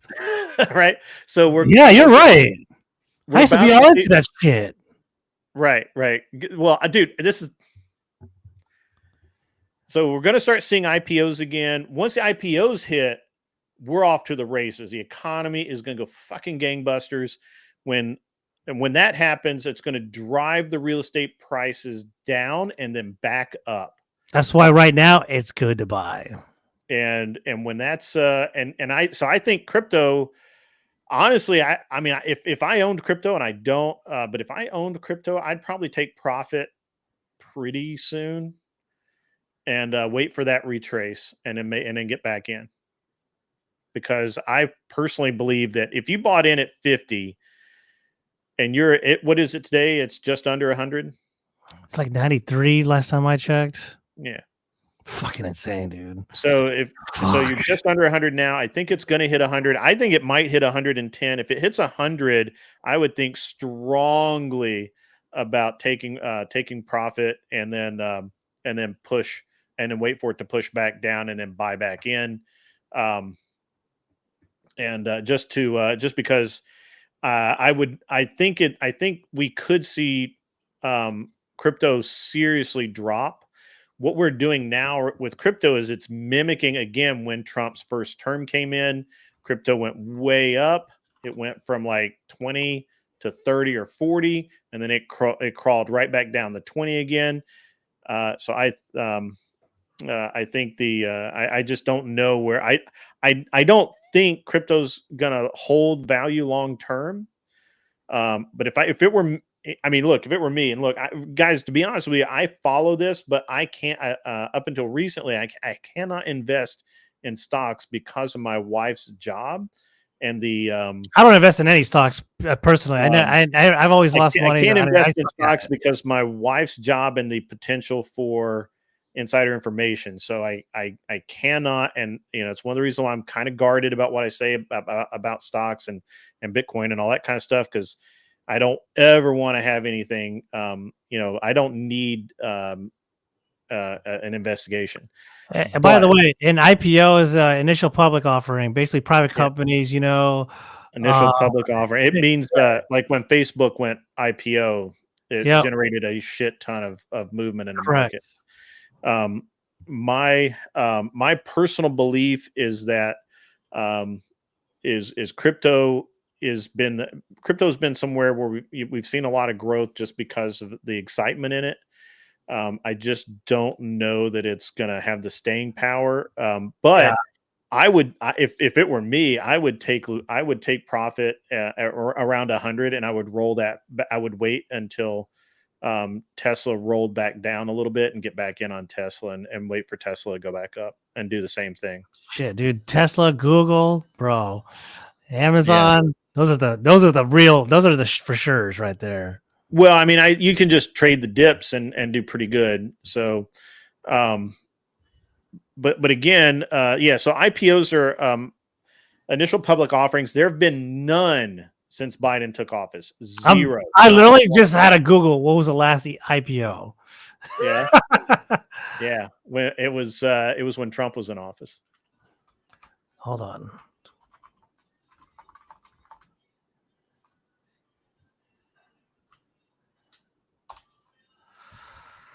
Holy shit. No, there were some other ones that didn't last very long. But the largest one, they made any gains. Yeah, a bunch of smaller companies, but something that made a big boom in the market. Well, let me say Goldman Sachs has done an IPO since Trump was in office. And neither is fuck. I don't see anything. Barclays. I don't see anything for years. Yeah, Barclays. Yeah, because, well, first of all, the unpleasantness that we now know is COVID. The big fucking hoax. And that really, that really took a lot of steam out of the market, and then you had Trump. And so it just. With Trump not being in office, that slow rolled things. And I'm just telling you, man, the economy just the economy has been on freaking life support because nobody trusted what Biden was going to do. Nobody trusted them to be in charge of the economy. And so literally everything has been stunted for the past, 3.5 years. Yeah. And now they're killing the middle class right now with their fucking tax hikes. Yeah. Between the taxes, between the regulations, all of it, it's just one of those things where you couldn't make this shit up, honestly. And ever since the Great White Hope got elected back into the office, since Hollywood doesn't make any more raunchy comedies, you know what I use for comedy? If you guys just go watch CNN, The View, MSNBC, any of those lib networks, bro, that's comedy. Yeah. That's pure comedy.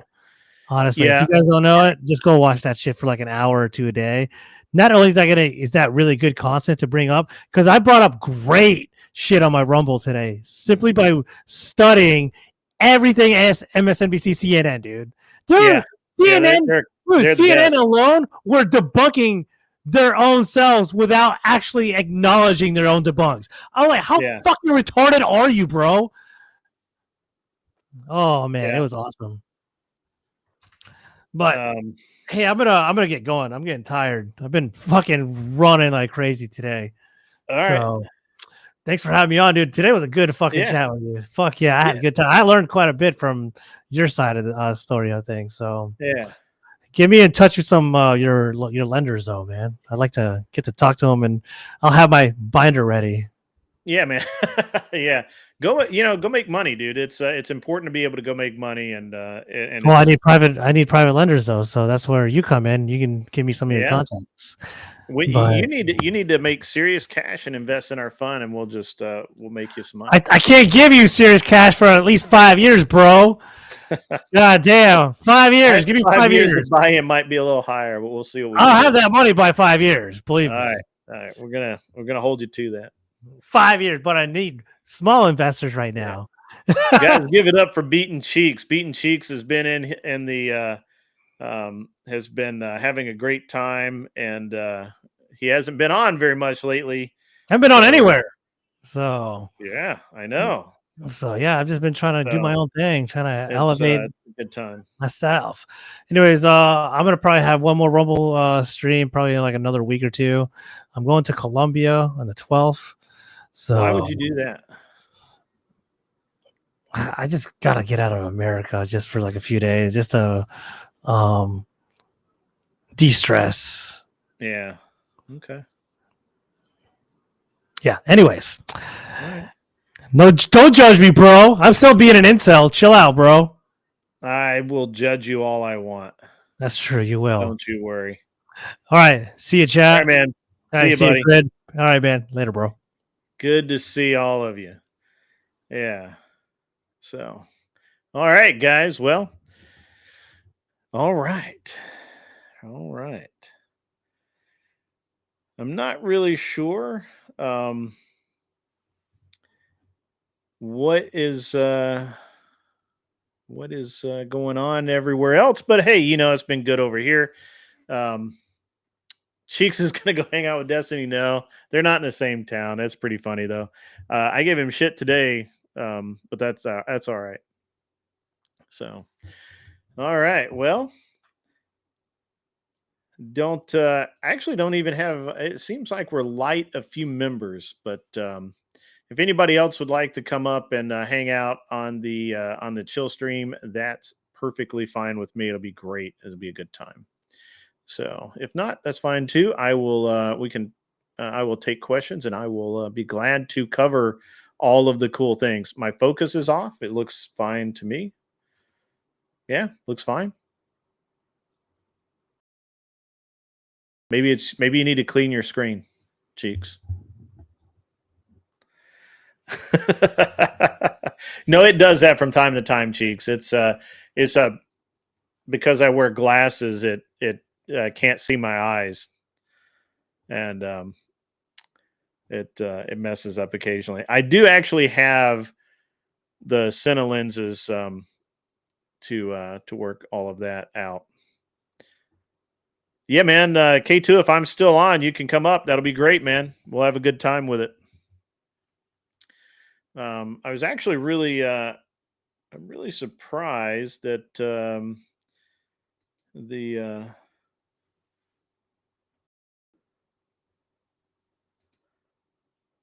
yeah. All right.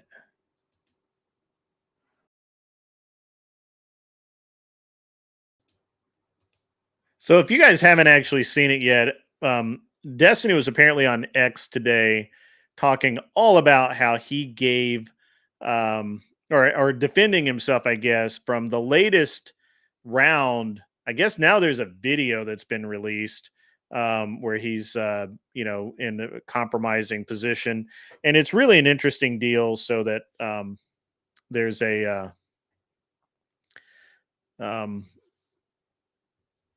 it's a really an interesting deal because Cheeks is not Cheeks. Destiny's a weird dude. He's just weird. And so it's very interesting to even try and think about um, those guys being um, I don't know, at odds, I guess, with each other or something. I don't know. It's very funny, very strange. Um, we didn't get the raid from Andrew's stream, which is fine. We don't need. We did. It's okay. Um, Teriak got that over there. That was totally cool. Cat has the raid. I'm not really sure what. I guess Imperius is over there, and they're just having um, a great time. Um, Probably trying not to be not trying to try not to ban Imperius. You believe ADHD? Who's on ADHD meds has cooked his brain and made him weird? Who are we talking about? Are you talking about Destiny? Yeah, dude. Come on up, Ticky Tack. We'll talk Destiny for a minute. So that'll be great. Yeah, Destiny's just weird, man. Destiny is like that dude is. I don't know. What's interesting is when I started in this space, I had kind of a lot of respect for Destiny, even though he's on the opposite side, because he at least seemed to engage in a meaningful way. He seemed to not be completely bad faith. But over the last year, since his wife has left him, since all of that nonsense has gone down, he's it's just more and more and more extreme. It's more and more bad faith. Which what's interesting is I don't know if you guys watched this. Destiny had this deal with Andrew where they were basically just chatting, right? They just did this like um, call while Destiny was setting up his studio or rebuilding his studio so that he could host some event or whatever.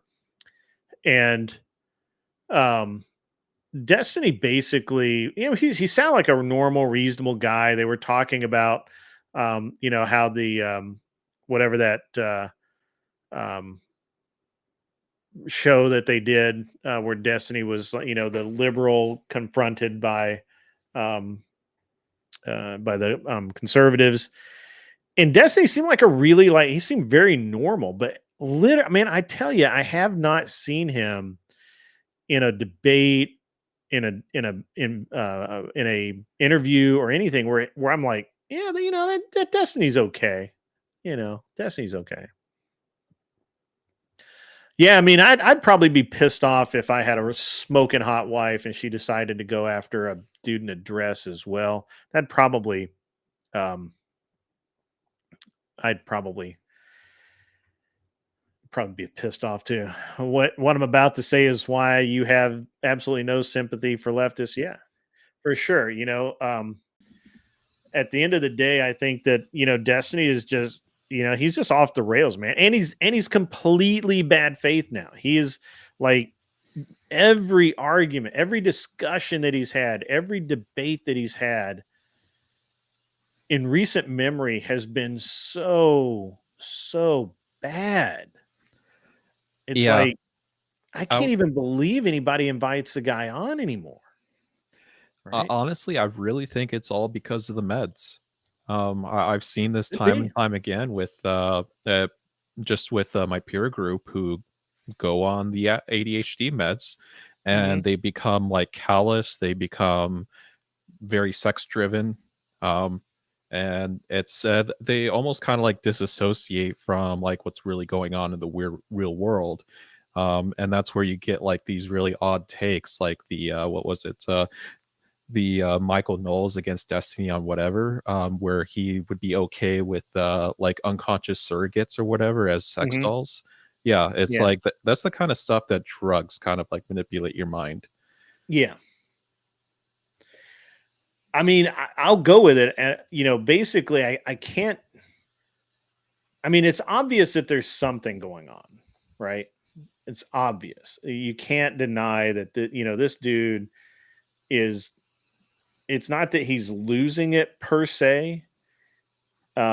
Because again, when you watched it, if you watched him with Andrew, he seemed perfectly fine, like normal.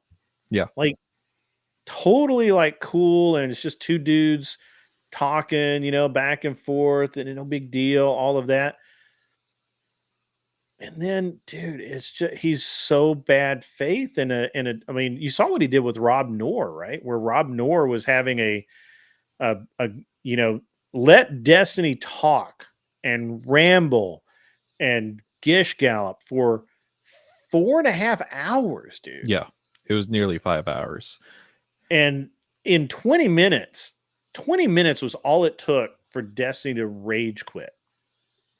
Yeah. It might have been 25, but it was like such a short period of time. Well, And what's wild is that about 6 hours is kind of like the peak time of like where a lot of these ADHD meds actually wear out. So it's kind of like maybe his meds wore out. Could be, right? Yeah, like I don't want to be the deciding vote on that. Okay, yeah, but but even when he's like when he goes on Piers Morgan, right? Like he doesn't. And look, I understand it's a technique that you use, right? Where you gish gallop around, you put up 10 questions, and so that people lose track of where they are and all of that. And I get that it's a technique. I understand that it's a tactic. I understand that Destiny could be doing all of this on purpose, but why would you do that? Yeah. Well, he also could just be putting on this persona because just think about the most recent talk he had with Andrew when he was just like setting up his stage before the Yeah, election. that's what I'm talking about. Yeah. Yeah, it's like Totally I would normal. say that was like really wild because he was normal. It's like it wasn't like he was his online personality at that moment. Mhm. So I'm just wondering like what exactly is making him keep up this gig, and quite frankly, like can he just like maybe take a vacation for a month or something? Can he even like afford that? Well, can we even talk about, I mean, or should we talk about the fact that this, like, it's every week sometimes, and no more than a few weeks where some new scandal comes out. If it's not that his wife's leaving him, it's that he's doing mass amounts of Adderall or and possibly meth, and he admits to it, or he's sucking dick, or now 2 weeks ago or a week and a half ago, whatever it was, it came out that he's sexting this very young girl. I've heard the And allegations. I don't know the details on it. well, she literally um, put their private chats out, including the ones where he talks about having sex with Lauren Chen, which he's denied like a million times. He actually blocked Andrew and put him on the blacklist for just saying that you slept with Lauren Chen. Okay. Or no, Lauren Southern. Pardon me. Yeah. Lauren Southern. Okay. That makes more Sorry, sense. I was the wrong one. Wrong Lauren. One of the Laurens, right? I don't know who. One of them. But just for saying that, Destiny, blacklisted Andrew, yet here he is. He posted proof that he had done it to this girl that he's sexting back and forth with, and there are dick pics out there. And, there's all of these things that are just crazy, that that's every, and now apparently this week, now there's a video out. And they were grilling him on X about that today. And I'm like, dude, come on, man. Like, look, I've had a bad year before, right? I've had a bad year.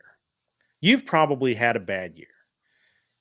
But I've never had a year where every single week there's something that I have done, that I have put out there, that's come back to smack me in the face over and over again. And it has some pretty odd timing around like the end of this election. Yes. Yeah. It has some odd timing just in the fact that, he got into it with, I forget who, and he got banned. He got kicked from kick and banned from Twitter. He got a 30-day ban from Twitter for something. I forget what it was for. And then then he came out of that. Okay. Which, how does that even happen, right? Like if you or I had done and said what he had done and said, our accounts would have been completely deleted. He gets a couple of weeks off until the end of the month, right? And they didn't even like demonetize him. Well, X demonetized him for like a month, right? To the end of the month or whatever it was.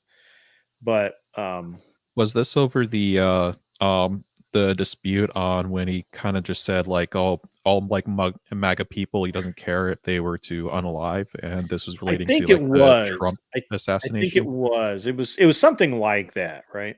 Yeah. I think so. Yeah, somebody like called him out, that were called out towards Twitter to say, "Hey, if you're going to ban these people for saying these types of threats, why don't you ban Destiny?" And Elon was kind of like, "Done, he's banned." Yeah, I think that's how that story went. right.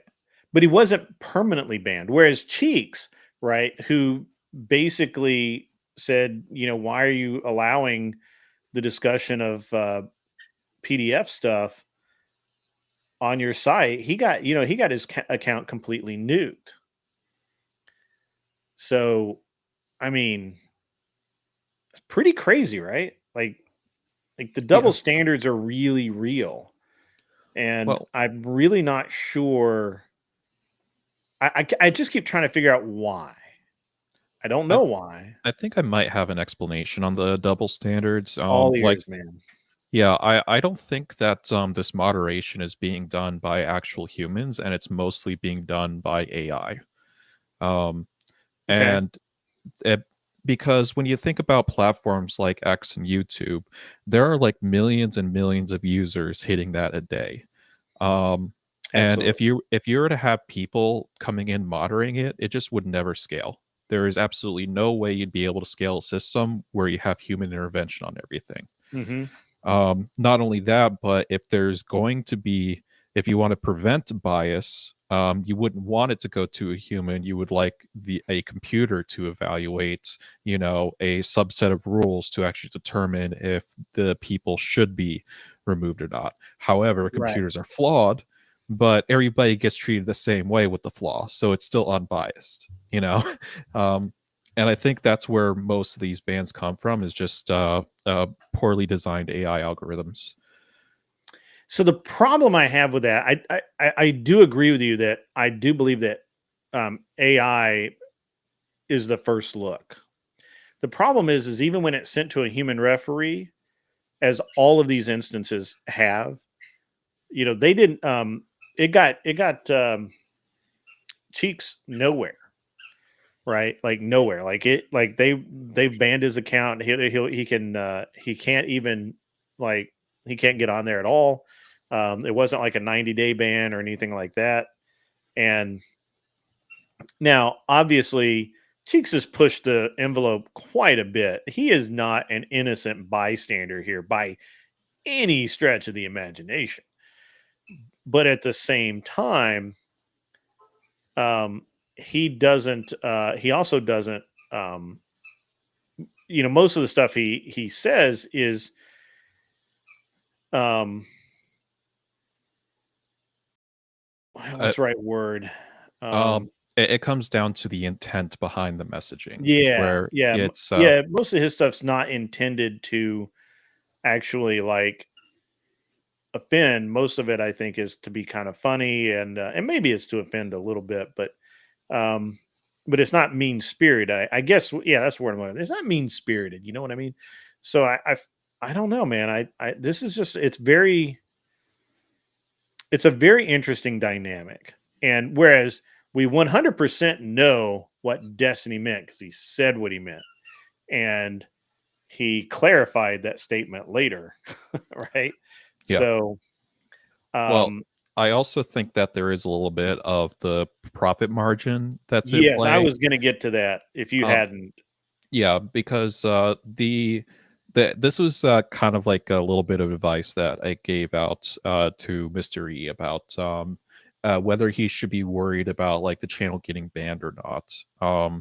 And it's like, yeah, you typically do have to follow the rules, but they're going to take into consideration how much profit you're actually driving. And generally speaking, to run his type of stream, it probably costs like YouTube about like $8,000 a year just to run like his streams for the month. So as long as you could generate enough revenue where they're getting 8 grand or more, there wouldn't be an incentive for them to want to ban the channel. Whereas those political commentators that complained about getting like censored from YouTube, well, they were always channeling people away from YouTube to have all their like donations run, and they weren't. Looks like we're getting raid from the Terriac. It's the remainder of the Crucible crew. Welcome, Crucible crew. Welcome, welcome, welcome. We are talking actually about Destiny, so this is kind of interesting. But we can talk about other things as well. We can stay on topic for a bit. Yeah, we can stay on topic for a bit. I'm very interested in.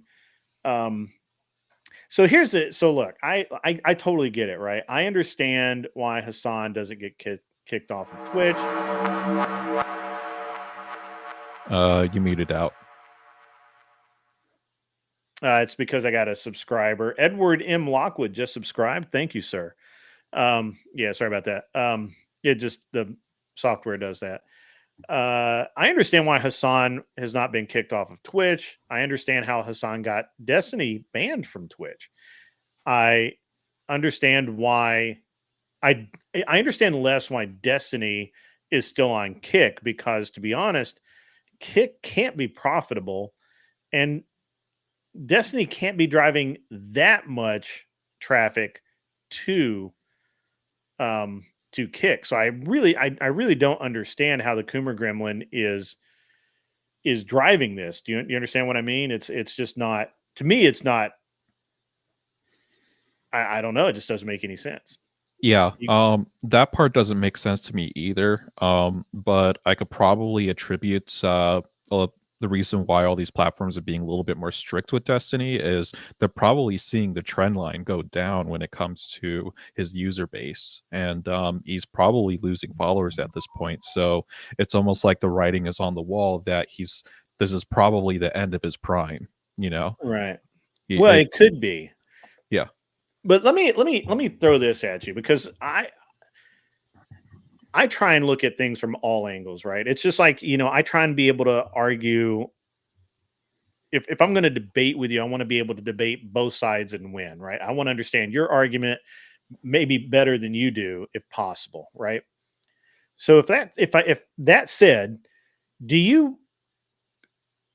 could you see that a way that Destiny is actually leveraging all of this psychosis to allow him to be able to say and do things that would ordinarily hit completely wrong, but because he's in this special circumstance of being, Milena left, or whatever fucking name was, left him, and all of this other nonsense, he's getting us. He knows he's got this short-term pass, right? And so he's using that, and every time people start calling him on the carpet, another leak happens to push some measure of sympathy to his side. Oh man, we can't be tough on Destiny right now because this super young chick that he was sexting just released a bunch of garbage, or hey, they were right about that Lauren Southern thing the whole time, but we can't be really mean to him because he's obviously methed up and whatever. Do you? I almost feel like it's a calculated ploy to dodge responsibility. What do you think? Where do you? That's quite a possibility. The thing is that he's not stupid. Yeah. If it were a stupid person, I would just be like, yeah, they're just falling apart. But Destiny's actually not stupid. Yeah. I'm just trying to weigh out if he genuinely notices the trend is trying to adapt, or he's just playing along with what seemingly works, whether it's it's an unintentional reaction that just kind of works and he's just going with the flow, or maybe he's just guessing right. Yeah. He's just guessing very lucky. Yeah, I think that's more than likely. He's just essentially guessing at it. Yeah. Hey, to all the people who just came in, we're having just a kind of a chill night tonight. It's a chill stream. I've got Ticky Tack from the Crucible up on the panel right now. Beaten Cheeks was up earlier. He is now in the chat. Anybody that would like to come up, reach out to a moderator. Obviously, they're the ones with the wrenches, and they'll vet you really quickly, and you can come up, and because this is a chill stream, it's not an open panel, but it is a chill stream. We'll have people up, assuming that they vet out. Also, don't forget that to support the channel, subscribe, send in super chats if you want. TTS triggers at $10, and so you can interact, immediately, just like on whatever, and you can make fun of Destiny or whatever. I didn't actually intend to start the Destiny topic. We just kind of ran right there. And obviously, guys, like, subscribe, and share the channel, because it all helps in the magical algorithm that we're all trying to appease. So moving away from the Coomer Gremlin, just for now, Tiki Tack. Have you seen who's debating on Mod Monday this week? I haven't yet. It's he's debating the formerly Melanie Cosmic Star Fox Furby. Okay. Who's now going by Nine Tails or some crap like that. Yeah, she's always been going by that. Oh, has she? I didn't know that. He. Yeah. It's hard. We're in crazy times, crazy world now. We don't know what we're looking at anymore. Yeah. So, and I forget the prompt, but it's one of the typical garbage prompts that we get. And I don't feminism topic of. It is a feminism topic. I forget what it is. I can't find it right off the top of my head. I'm sorry. I suck at this. But what? So you've debated Star Fox, Cosmic Furby person, right? Yeah. What was so my impression watching the debate? Now, I've not debated this person. We've had discussions, and I've called them out on some things, but I've not actually debated them. Before you say, I'm going to give you my opinion. That way you understand it's not colored by anything you say. I've yet to see them argue in good faith. They do not concede any points. And so it's useless, honestly, to have a discussion with them. The only positive that I could say about their debate technique is that for the most part, they can keep his temper under control. But if you push in specific ways, the gloves come off, and I bet money I could get the Furby to spurg like you've never seen. That's just my impression. And I think that Teriak Teriak's going to have a hard time with it, because Teriak is a really good debater. He tends to be a little bit reserved, and Furby's going to use that lack of aggression to his advantage, and I don't think that Teriyaki can actually. I think he'll probably win, just because nobody likes the Furby, but I think that his winning of points will not be completely on merit. Moxie, no, the look, I actually don't have anything against the Furby, but I just call things the way they are, and this is the way they are. I think the Furby. I've watched a lot of debates from the Furby, and the Furby does not debate. The Furby argues like a 10-year-old. I'll be a little bit more charitable on this, because when I first met Melanie, they were pretty genuine. Even and the thing is that you can get very contentious and heated in the debates, and even like yell and scream at each other with insults, and then it's just like, oh, it's all over with. Nobody cares anymore. So they at least understand the idea of debate is that that's the battlefield, and we don't bring the battlefield out to regular areas. I'll give I'll give you that. Yeah. Melanie is also kind of another encyclopedia of knowledge. However, I think that when it comes to the talking points of feminism and transgenderism, there is a personal connection that they have with it, where they're not able to concede on points. They're not able to see through it, and they could get very triggered on it. Yeah. And that's what I've observed. Okay. Did you see so Non-Fon was debating somebody, and I didn't get to see it, but yeah, I was. How did that go? Did you get to watch it?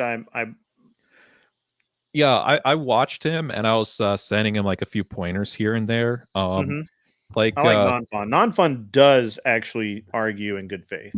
Yeah. The thing is that at first he was very reserved and he wasn't really like getting like a point in. But I just started in his chat pointing out it's like that guy's making these fallacious arguments. He's gish galloping. Make them prove their point, and as soon as like I gave those few tips, he started just rolling on them. He picked the pace up so quickly, and he did very well on arguing his points. And the thing is that even though I still think tariffs are generally a good idea, and he thinks it's a bad idea, the opponents he were debating with didn't know what the heck they were talking about. It literally was all just like MAGA rhetorical like responses. They weren't actually didn't have a fleshed out idea of like why tariffs are good. I did see Non-Fon versus Fabian Liberty. That was actually hilarious. Yeah, that was absolutely hilarious. Yeah, it's the thing is Fabian, he's spot on, exactly like the evaluation of Non-Fon at this point, and I recognize the same thing. Like I joke about it with him a few times and say like, oh, I know how to defeat all your arguments. All you have to say is demonstrate the logic, and you'll fall apart. Right. And so that's what I'm trying to get him to get at. It's like now he has all this encyclopedia knowledge of like economies. Now he needs to like tie them together and figure out how the logic flows with it. Well, he, like a lot of people who have encyclopedic knowledge, including myself, you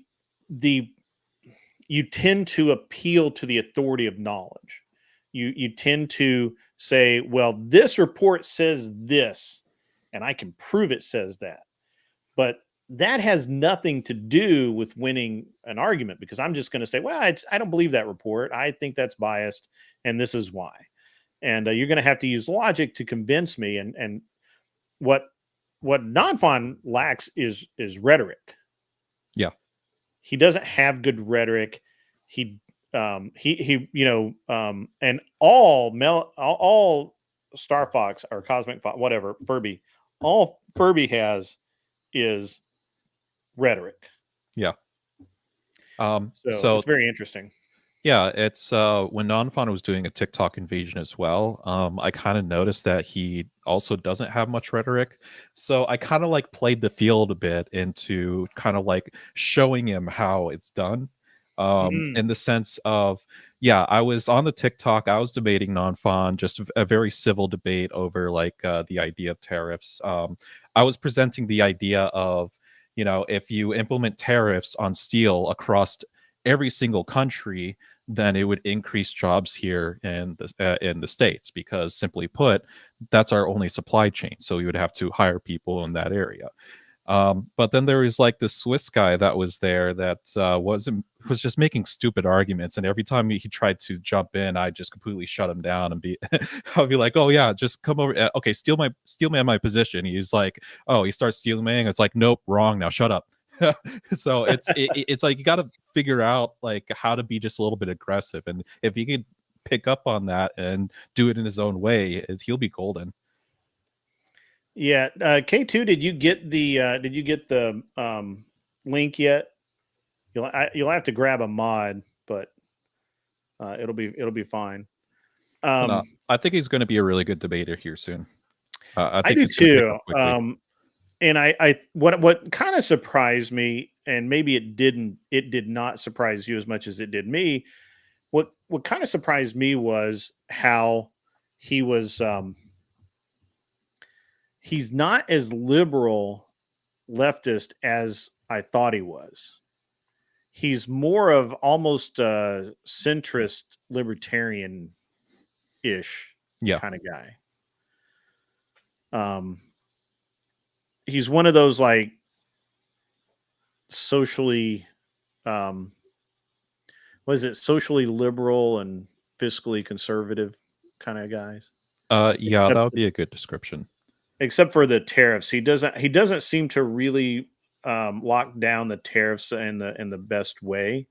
It's a very like kind of not superficial, but kind of a interesting. He just has an interesting flow through it. You know what I mean?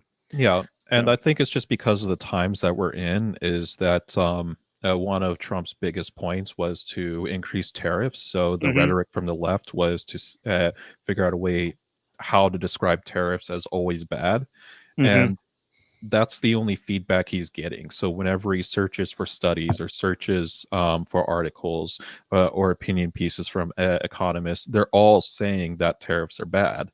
Whereas if it was like 6 years ago and back in the original Trump administration, he would probably have some fairly unbiased views of like what tariffs actually mean and how they work. Yeah, I'll go with that. Mikey Ball, it's in the mods chat on my Discord. So you just have to go to my Discord, and it's in the mods chat. I don't know what other mods are on right now. Raging Patriot has it. Are We Not Men has it. Moxie, you can come up too.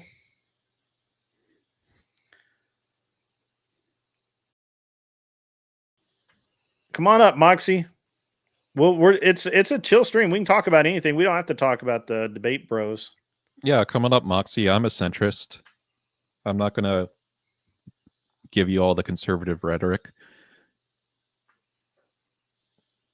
You're in bed already. What?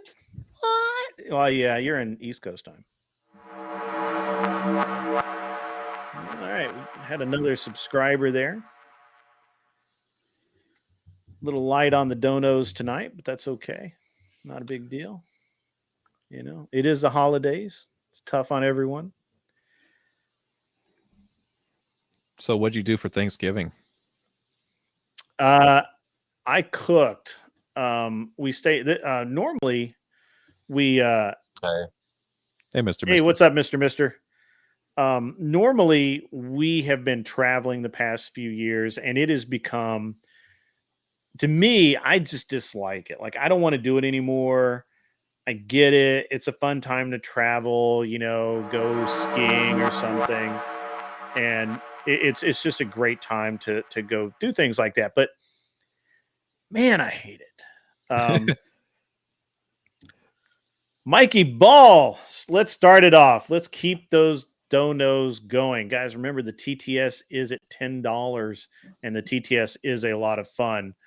I do have the standard bad word package on it, so unfortunately, however you want to look at that. Listening on your AirPods and watching on your iPhone. You know, you can talk on the AirPods as well, Moxie. Just saying. You always have a lot to say from the chat. I can't always watch the chat. I want to interact. I want to understand what your point of view is. So, you know, please feel free to come up. Yeah. ZD Din. I missed something ZD Din said. Oh, Moxie. Yeah, I agree with Moxie. I don't think you've seen enough of the Furby. The Furby is very interesting, and the big problem, and it's too bad Michelle is not on tonight. I think she's probably out on a hot date, but the Furby has some issues that that I will not talk. I do not generically talk about on this channel, but we can talk about it on somebody else's channel, and I will make sure that you are. If I will DM you when we do talk about it, but it has to do with the fact that she believes it's okay to show corn to children. Allegedly children. Oh, Nev. Well, first of all, Nev hates the Furby. I actually asked for Nev to come on the other night because we were discussing something, and I thought Nev would be the perfect person to talk about it. And unfortunately, we couldn't get a hold of her in time. I actually don't. I'm less. So initially, I didn't really like Nev. I still don't. I still think I have a problem with condescending people other than myself. Oh yeah. Huh? I've had experience with Nev. So yeah, I know what you're talking about. I kind of have a problem with the condescending attitude, but that's okay. The Furby is way worse, and Nev strongly dislikes the Furby. Well, that's interesting. I wouldn't have guessed that. The Transformers, air quotes, they're just part of the progressive, part of the left. They're just useful idiots. They just believe, BS. They're not really the, the dangerous ones, the ones that are like, they're just got mental health issues. They're not the real problem. But my issue is with these ones that are bad faith, the ones that you go and try to have an honest convo with them, and they can't talk to you without a minion fact checking everything you say, or trying to go people that aren't on their level into a violation and then threaten to report them to the FBI. So that's why, like, I had to come up, because it really bothers me, these people and the crap they pull, Well, I'm gonna give kind of a no. Go ahead, K2. I'll let you talk. Oh, I was gonna say it's disgusting. Mr. Mister said that, I believe, last night on Jess's channel. We were talking about it too, and I just find that disgusting that people try to do that with people. But that's all. How are you tonight, K2? Got my 6-day punch in right now, so here we go. It's going great. All right. Well, have a while you're out on the road, I hope that you're doing I hope you're doing the right thing, being safe, keeping an eye on your rig there, and making sure everything's good. Always be safe. But thank you for having me on, though. Yeah, absolutely, man. Anytime you want to come on, happy to have you. It's when we're doing something like this, obviously. Otherwise, there's more protocol. I like chill streams. I like to just be able to just chat, have fun, talk to people I don't normally talk to. Yeah, I definitely have some more points on this topic. Go ahead, man. Yeah, go with it. So, the thing is, it's actually kind of difficult for me on seeing how the LGBTQ community has evolved, because I used to be a part of that group. I used to exist with homosexuals, transgenders, and things like that, and generally it's like they are still people and they are awesome. But as I grew older, I started recognizing that there is this high propensity to mental illness within this community. And it started making me really question about, it's okay, well, are they just mentally ill, and most people out there are just mentally ill and they don't know about it? Or is this or is there a correlation between these things? And sure enough, there's actually a very strong correlation to the unalivings, the anxieties, the OCD, and depression, just all within this group. So when I actually started talking about this a little bit more, it's almost immediately like a lot of my friends just like turned on me. Like they literally just like ostracized me and threw me out of the group when I even tried to begin to question this stuff. And since I've been out for about like, like about 6 years, I've just seen it progressively get worse and worse and just rolling downhill. And now it's just like, what the heck? Like, I understand the people behind them and I still see them as people, but they've got to draw the line somewhere, Sure. Yeah, absolutely. So it's just been rough because it's like I understand these people and I see them as like genuine people, but they're going too far.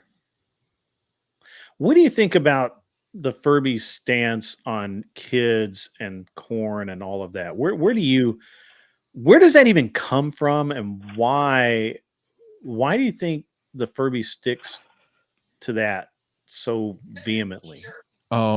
So I think this is a problem just in general with the LGBTQ community, and it's like this is actually not an unusual stance, because a lot of these people, they were exposed to corn at a very early age, and they're under the mindset of, oh, it never really affected them, it never really caused their problems, look, they're fine, they're enjoying their life, they're being a homosexual and they're having relationships, but they're unable to recognize that maybe being exposed to that kind of stuff is what led them into a promiscuous lifestyle, is what led them to these anxieties, OCDs, and traumas. Because not only were they getting exposed to corn at an early age, but then they were also engaging in those acts at an early age. And I think they just are kind of hypnotized in their own mindset to thinking that it's perfectly fine. Yeah, so I think I talked about this a little bit last night. I was doing some research for another episode that I got going on, but one of the things that popped up was this woman, a girl really, who had been an escort for, I forget, it was 4 or 8 years, something like a long time, right? And she was talking about all the things that had meant to her. Was, first of all, she had started pretty young when she was a teenager. So she felt like she never really grew up, that her, innocence or whatever, childhood, whatever, been stolen from her. Even though she was a teenager, she still felt that way. She didn't feel like she was ever going to be able to have a attachment, an emotional attachment to men. She had no interest in it, no interest in sex, had kind of a PTSD sort of thing going on, or maybe it was more like a delayed trauma and stress. And all of these things, because she was, and this was just like normal. I mean, not normal, obviously, because it's just that she was escorting.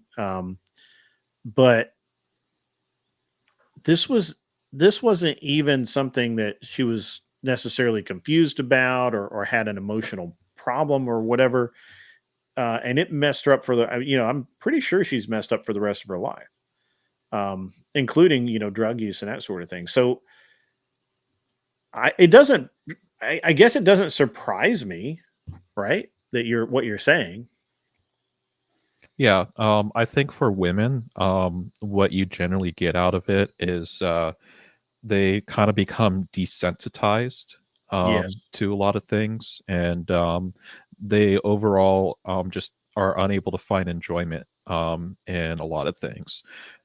For men, what I think happens is that when they get exposed to this stuff, they become very obsessive over it, and they start engaging in very destructive behavior off of those obsessions, particularly around finding adrenaline rushes, which may or may not involve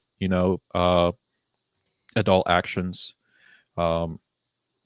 So I think the effects are completely different between men and women, but generally it all still stems to some sort of like mental illness. Yeah, that's tough, man. That's really bad. So, well, that was that's about enough doom and gloom there. What? So, what do you? How do you think this debate's going to go? Do you think Teriak's got it in the bag? Do you think he's going to get pummeled by the Furby or clawed by the Furby? I guess whatever. I believe Teriak does at least have enough rhetoric where he could filibuster himself out of like a lot of topics. So he might do fine on that. I just don't know what kind of responses he'll have on feminism, especially from the angles that Ninetales would be coming in with. Okay. I like that. What do you everybody else is being very quiet. Anybody else got any Yeah, opinion?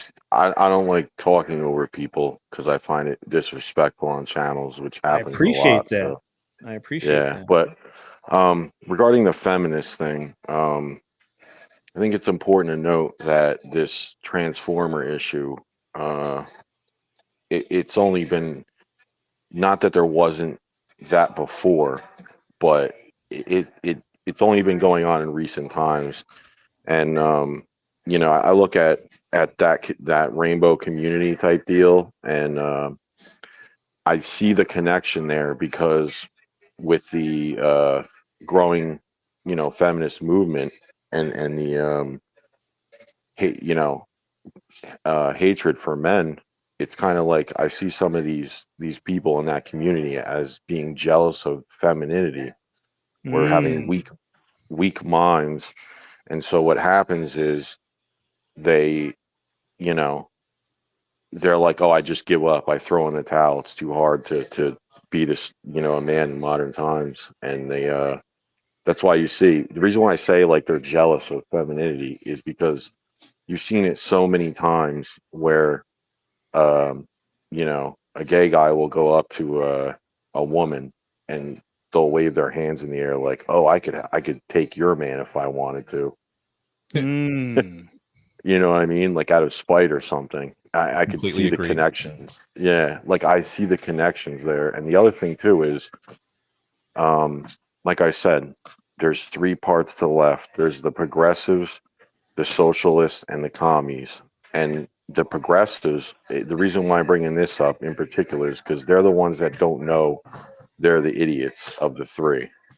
They Mm. believe in the It's lies, interesting. which yeah, it relates to the mental disorder because everything they talk about is equality, neutrality, uh, you know, and it's all related. They all have similar stances. They're all pro-choice, which, you know, talking about the young children and everything like that, like the anti-capitalist movement regarding their stance on kids, because anti-capitalism to them is generational wealth, and that's the connection to the kids. So they want to destroy that in the modern Yeah. family.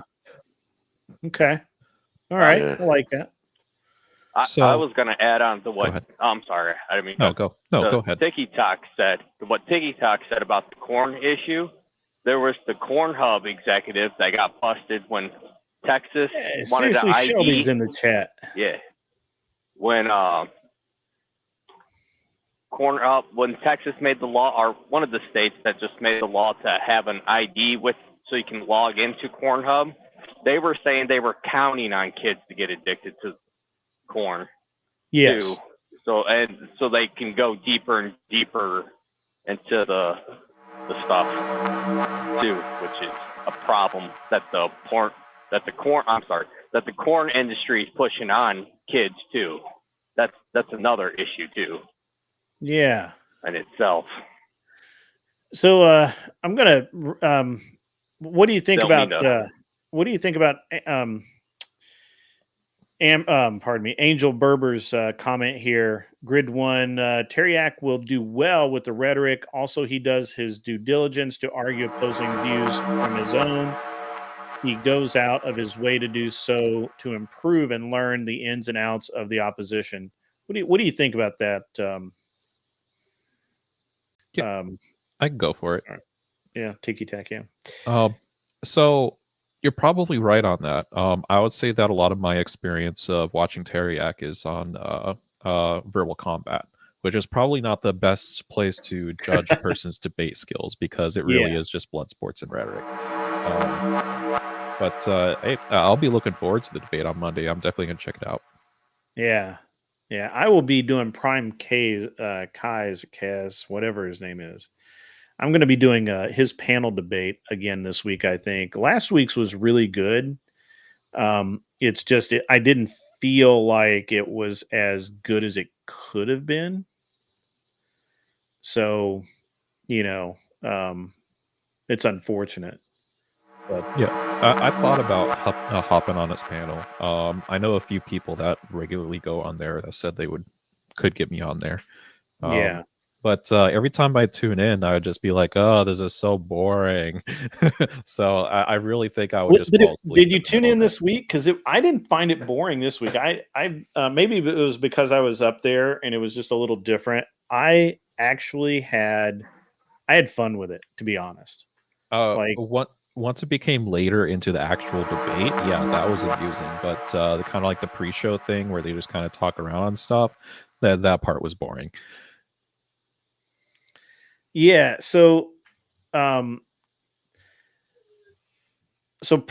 is one of those guys that I thought that he was maybe center left, but I believe now that he is actually like left. And I thought I personally, right, was actually pretty surprised at how first of all, I was surprised that the deck was stacked so far to the conservative side. It wasn't even funny last week how stacked it was, right? Mm-hmm.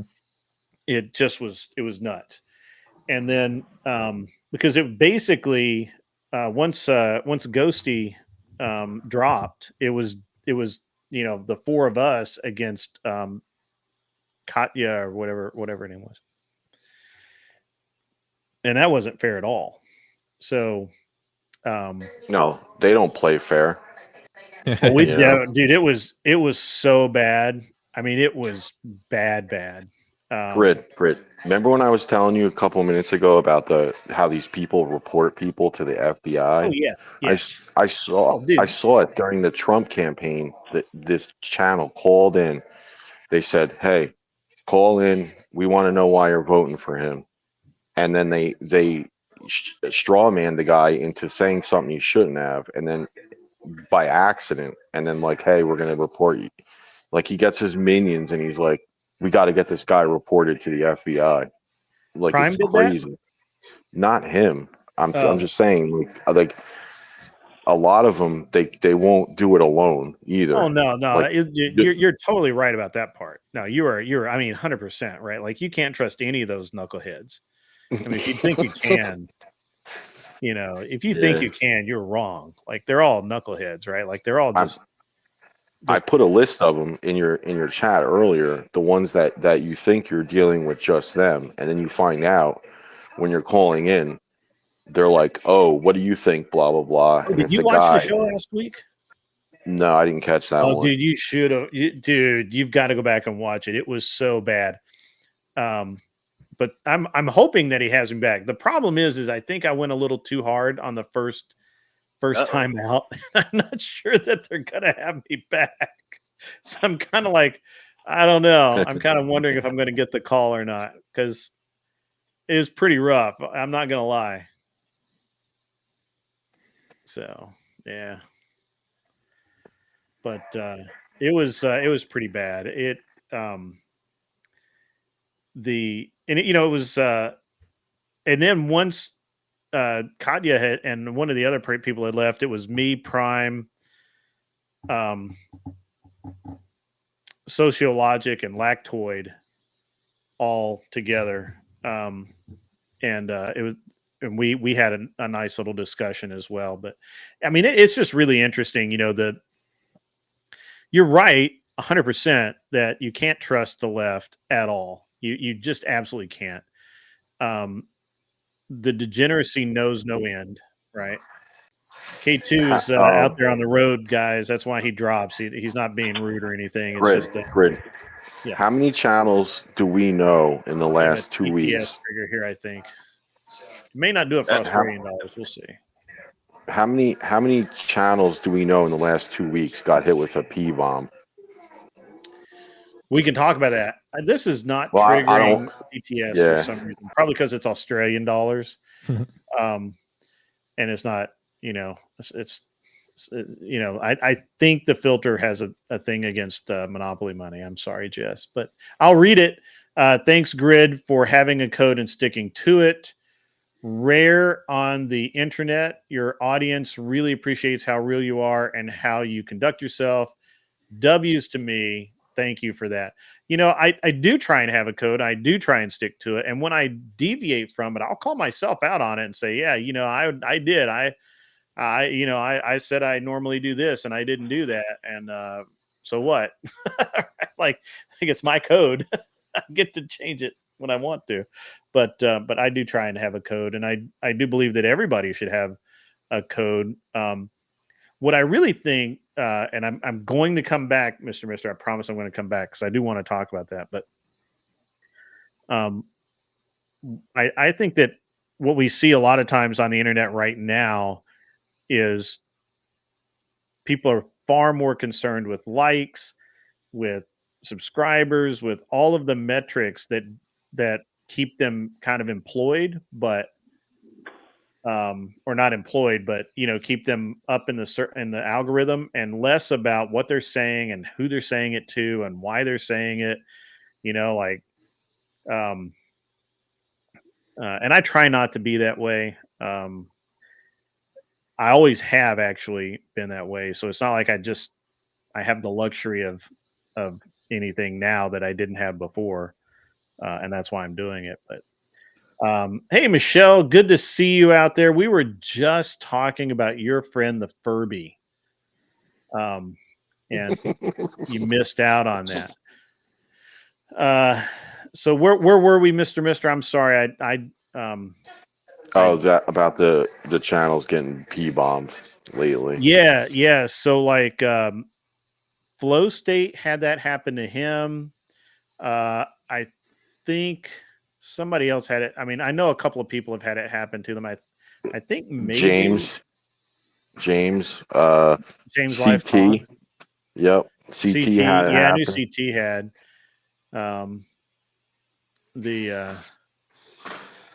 I'm trying to think of who else.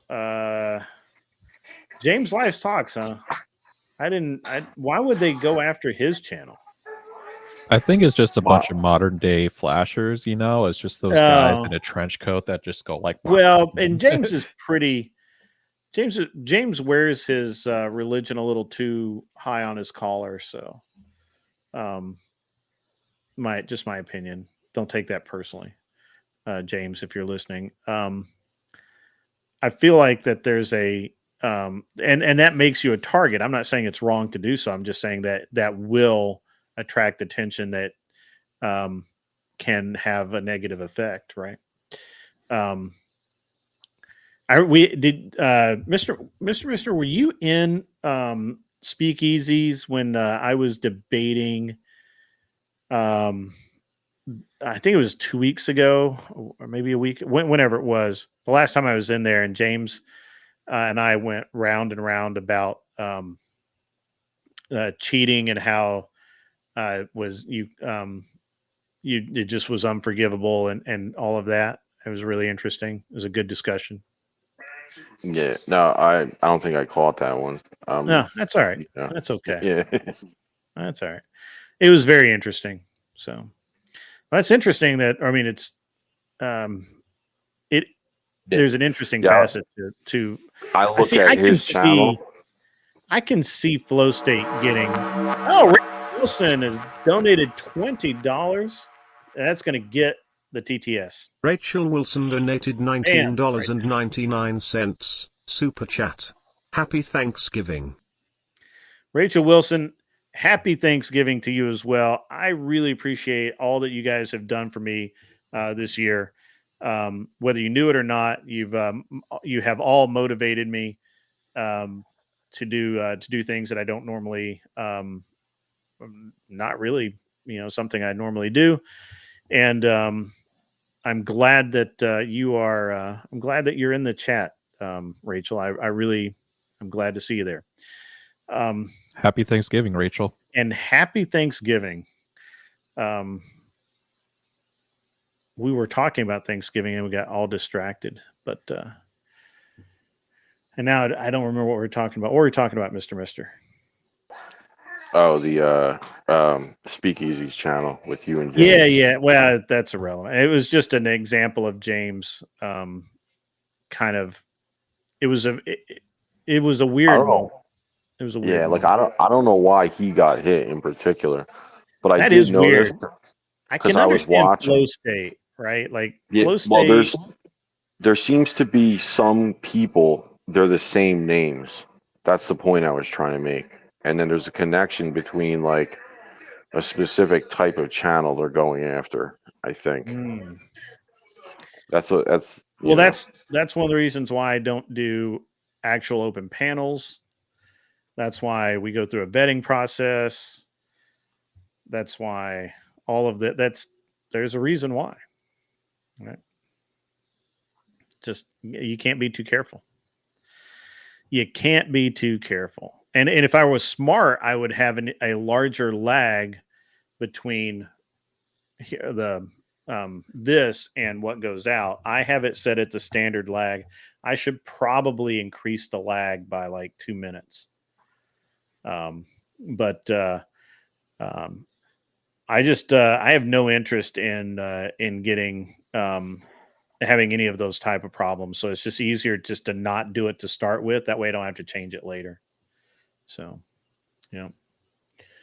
So Furby and Teriyaki going at it.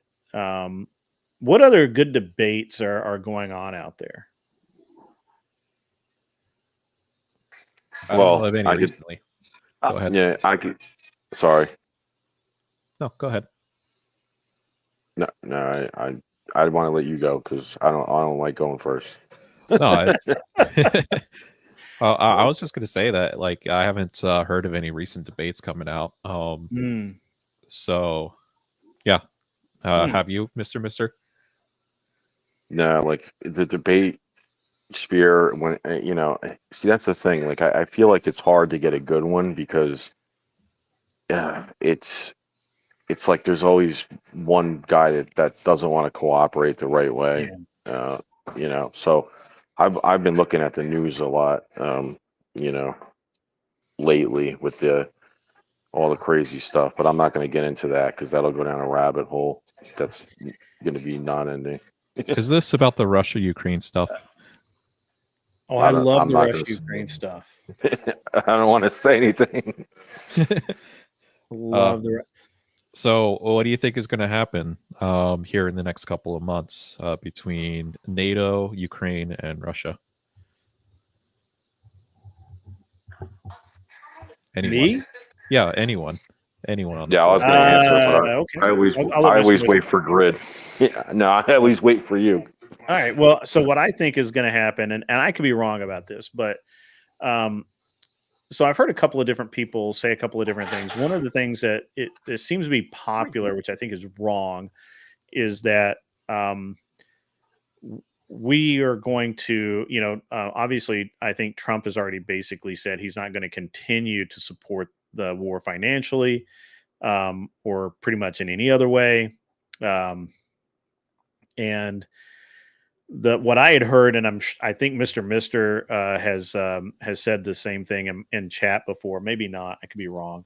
Was that the EU or members of EU were going to continue to support Ukraine and would then pull us in as part of NATO. I don't think they can do that. First of all, I don't think if the European nations were going to do that, they would have already done it for the past 3 years. They haven't, so I don't think they're going to. And I think at the end of the day, Trump's tired of Zelensky. Zelensky's a criminal. There's no, he hasn't had a legitimate election. He came to power in a coup that we backed. I don't see a clean exit for the U.S. in this whole deal. It's going to cost us something. I'm just not sure what yet. Yeah, I see I it too. feel like, go ahead. Yeah, well, it's interesting how he's getting into office in a month, Mhm. and you could see the writing on the wall. How everything is coming together. Like Mike Ball does the Middle East on his channel during the day, and then you got yours on Monday morning. And I think we usually cover, like, you guys cover the opposite end a lot. Like Mhm. we've talked about that, but um, that in particular, I saw about 3 weeks ago. Zelensky came out and said, "This is going to crack you up too. I know this would make you laugh. He's desperate, right?" So Biden comes out and says, "Oh, I want, uh, you know, 20, what is it, 24 or 26 billion more for Ukraine," and Congress gave him the finger pretty much. Then what happened was, they said, "Oh, Zelensky's like, I'll make a deal if you let us be part of NATO," and that was like 2 weeks ago. Then last week, if you go back and check the news reports, he switched it a third time, and now he's saying, "Look, I'll give up land. I'll give up Ukrainian land if you let us be part of NATO." So Mhm. logically, I would just be like, "Screw you! You're not getting anything," you know? Well, so if it's hard to call. Well, actually, I'm sorry, I'm interrupting. Ticky tack. Go ahead, man. Sorry. Oh, I have no comments on this. You have no comments on this. Yeah. K2, you got anything? I don't mean to. I don't have anything, but I'm getting closer to my yard, and I'm gonna have to break apart this set of wiggly Go ahead wagons, and, so I'm gonna drop off here. Thanks right, for man. having me on. Absolutely, brother. You have a great rest of your evening. Yep, you too. Thank you. All right, man. All right. So while he's keeping them between the ditches, I'm just gonna tell. So this is here's where I'm at on this, guys. The Ukraine is going to end up. There's going to be a treaty. Ukraine's going to lose some land, maybe a lot of land, and there's nothing going to change that. Nothing. And and personally, I think Trump. I think they're going to look to Trump to end it, but I don't know that Trump has any reason other than pulling our support and not sending any more money over there. I think that's the end of Trump's involvement. I don't know that obviously, as a world leader, if he's called on to help in the negotiations, he's kind of obligated to, right? But unless they literally say, "Trump, we want you to come over here and help us out," unless they do that, I don't really see that. I don't see Trump wanting to get involved, right? Yeah. Remember we covered this on your channel Monday, I think last week. Yeah. General Keith Kellogg, he said that General Keith Kellogg is going to be the emissary to Ukraine and Russia, and in that same report, quote, "We are not giving any more money to them." Right. Literally, like it was spelled out. There's no more money for Ukraine. Like, done. We're done. Checkbook is empty. And I'm just look, the Ukraine, look, Zelensky was a puppet that picked a fight that he shouldn't have picked, and he lost. He gambled that Biden was stronger than he is. Biden was not. And even if Biden had been, there's no one stupid enough politically to pull us into an actual war with Russia.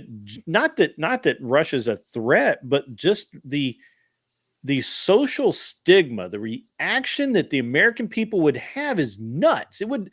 Do you have any idea what the public sentiment would be if we literally announced it that we've declared war on Russia, or that we are fighting Russians on Ukrainian soil? Do you have Everybody any would be like, nope. Yeah, literally, like, not only is it political suicide, the party in charge would never get elected again. Right? Like, that's the one thing that since the 50s has been a no-fly zone. We don't fight Russia. Right? Like, we're not going, we are not the aggressor. We stand here, we're the bodies on the wall protecting the world, but we're not going to go invade them. We're not going to provoke them. We're not going to do any of that, right? And it's been that way for so long, it's ingrained. It wouldn't matter that we could literally roll over Russia in 3 days. You know, it's not even a good workout for our current military strength. But it wouldn't matter politically. It would be the worst way to cut your own throat. Yeah, it's crazy. I see the connections though to the other like, you know, why did they have a no-fly zone for Iran in Europe, and then the Korean stuff? You know, I look at that, I'm like, what the? It's almost like they're trying to push something else, you know. And then there's the whole Biden thing with Kharkiv, the fusion energy GPS or whatever it is. Right. Well, I mean, all of this stuff. So all of the Ukraine stuff that has, you know, that Biden is tied to, it's all irrelevant now, right? Because now he's already, not only has he been declared incompetent, can't stand trial, but he had to resign. He basically had to resign as president for the last 12 or 14 weeks of his term, whatever it was, because he's literally incompetent. He can't do anything. So there's no way he's going to stand trial. His son has already been convicted on a felony. I'm not really sure where that's at right now. I think they're on appeal. So at the end of the day, Biden's out on his ass.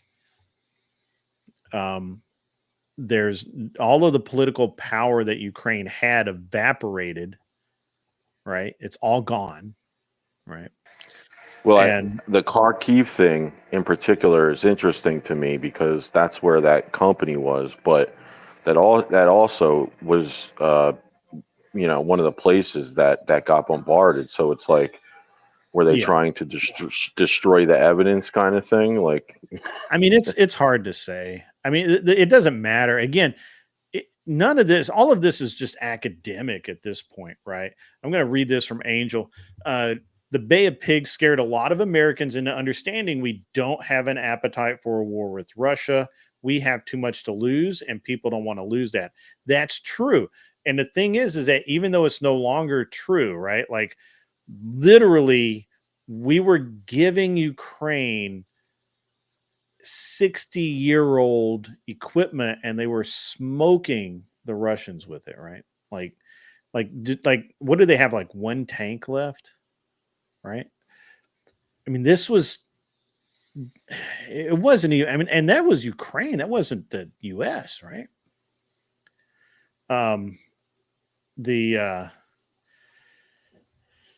I think you guys overestimate Russia as a military power, right? I mean, in fact, I think that most people overestimate other countries as a military power.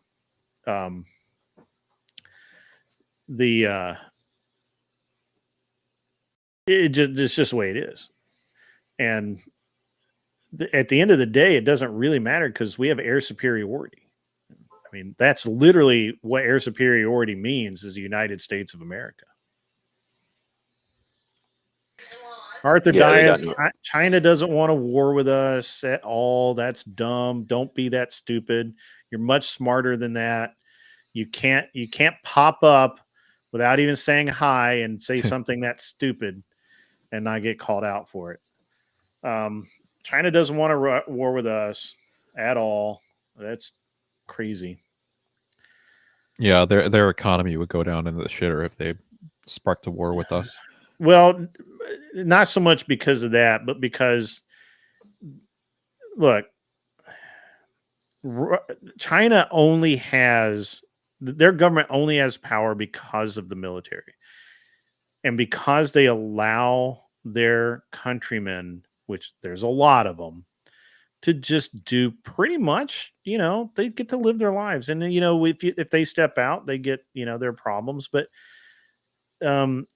war threatens all of that. And people that are threatened tend to react in a very specific way, even people that have been under the thumb for a very long time. And China has no interest in that. China's not a world domination country. Xi Jinping doesn't give a flying fuck about the US. Xi Jinping's about to shut China off to the world again. I mean, do you guys understand how stupid this rhetoric is when people are sitting there saying China is going to invade the US? That's dumb. Like, why? How do you get to be this stupid? I think the only threat that may come in is that they may poke the bear over at Taiwan, but that's probably it. Right. They would, but again, we wouldn't do anything about that. Well, that's dumb. That's dumb. China, look, they don't. Arthur Daya don't know why. If they wanted to dominate, why are we less than 3% of their global market? Why, if they wanted to dominate, we would be 90% of their focus. We're not. They just don't. We look. Global politics. This isn't the 50s anymore, folks. This isn't the 60s. It isn't even the 70s. We've come a long way. And one of the places that China is right now is they actually would like to be a world leader in technology, but they're just not there yet. They want to be a world leader in robotics and electric cars and all of the modern things. But at the same time, they really, really, really, really, really want their people to not become westernized to the point that where we are. They look at us as complete degenerates, and they're not fucking wrong.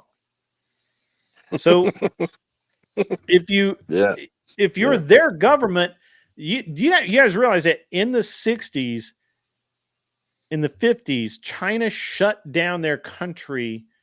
I think it was like the mid 70s and maybe the early 80s before they opened up again. That means nobody went in and nobody came out. And they were just fine. And they didn't give a shit. And they'll do it again. And they're literally like inches away from it. Xi Jinping is just like waiting for an excuse to shut down the country again. No flights in or out, no tourism, I'm sure they'll export goods, but they'll control everything that goes into the country. They banned YouTube, right? Like, come on, guys. Don't be this naive. This is not the way world politics look like. This is not what world politics look like anymore. If anything, we will be if Russia gets their act together, which they won't, but if they did, the biggest thing, we would be in a trade war. Right now, China wants to do business with anybody that will give them money. Tulsa Brad, you're not wrong about that. You're not wrong. You're not wrong. That last comment, that's pretty right. Did you see I'm trying to get Trudeau? Trudeau went to Mar-a-Lago last week. Did you see that one? We kind of went under the radar. I got to understand what vengeful truther here is. China's not a bunch of degens, by the way. I think you might be talking about the hackers that hack into utility grids and stuff. Oh. Trudeau the baguette. I'm not aware of the Chinese doing that. I know the Russians do it quite often, but I think they do it for fun. So how are the Chinese degenerates, Vengeful Truther? They've always been degenerates. Well, in the sense that they're not particularly church going. However, they are one of the largest. They're becoming way more Christian than ever before. That I didn't know about. Oh, you didn't? No. Oh yeah, the Lutherans have been doing great work over there. As a matter of fact, I think all the Chinese people that I personally know are Christian. The only reason I kind of like brought up the idea that they're degenerates is because they, in their tradition, it's gambling is completely okay, and because it's about luck and fortune. So basically, their idea is that if you win big in the casino, you were fortunate to get that, or there's something about your karma which you deserve that. And then along with gambling, there's a lot of prostitution around, and that is also acceptable, even though it's technically illegal, but it goes under a blind eye.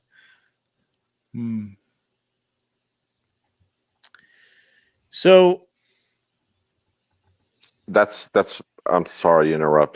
That's why I wanted to ask you guys about the Trudeau thing, because you guys would know this best because you guys were in a couple of debates about the whole tariffs thing.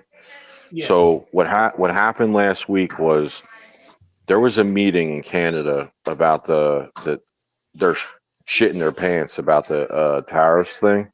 Oh yeah, I heard about that. Yeah, and so all of a sudden, I look in the news and I'm like, Trudeau goes to Mar-a-Lago. I'm like, okay, why would he of all people go there? Oh, he's got to kiss Trump's ass.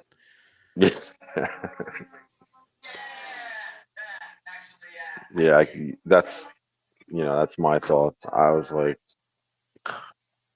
yeah, I heard. I definitely heard Canadians are definitely pissed off about that, or some of the politicians. Which is like, I could even see reasons why the United States should be mad about it as well. But one of my arguments around tariffs is that it's kind of like a playing card. It's a playing chip to get people to the negotiating table and figure out where they stand. So I'm going to stick to this Chinese thing for a minute. Arthur Dias says the Chinese are degenerate in that they do not value single human lives. Well, you know what? We don't either. And we prove that every single fucking day. They value what is good for the group for society. I'm sure that's a typo there. Yes, so do we. As a matter of fact, we're worse than they are because we let all of these weirdos continuously tell who are the minority tell the majority what to think. So they are happy to employ slave labor and exploit prisoners. First of all, prisoners should be exploited. That's why it's bad to do crimes. Second, I'm not so sure about the slave labor, but I'm sure you're talking about the Uyghurs. I'm not really sure about all of that, and I don't care. That's their culture, not mine. What I'm saying is that compared to the United States of America, where we have men running around in dresses and playing on female teams, the Chinese make us look like a bunch of complete degenerates, completely immoral human beings. So if you want to argue and die on that hill, please feel free. Yeah, they're even like using a lot of those like news articles and stuff as propaganda in China to show how crazy the U.S. is. Yeah, for some of the people, for some of the people that are new to the chat, this is nothing new for Arthur Dyer to come in and try to challenge Grid. It's just what she does. Yeah, no, I like it. Yeah, I like it. I like it. Well, it would be better. I mean, it would be better if that was the case, right? So you can't, on one hand, say that these people are degenerate because of X when we do the exact same thing and you're saying that we are not degenerate. We value freedom? No, we don't. We absolutely do not value freedom. You cannot prove to me that we value freedom in this country. the Chinese are more authoritarian. Are they? Do you think they are? Do you think they're more authoritarian than us? I don't think so. Arthur Dye is not cooking, Nick. I'm sorry. I understand you want it to be that way because you're falling back on a Christian argument, but unfortunately, I'm not arguing this from a Christian point of view.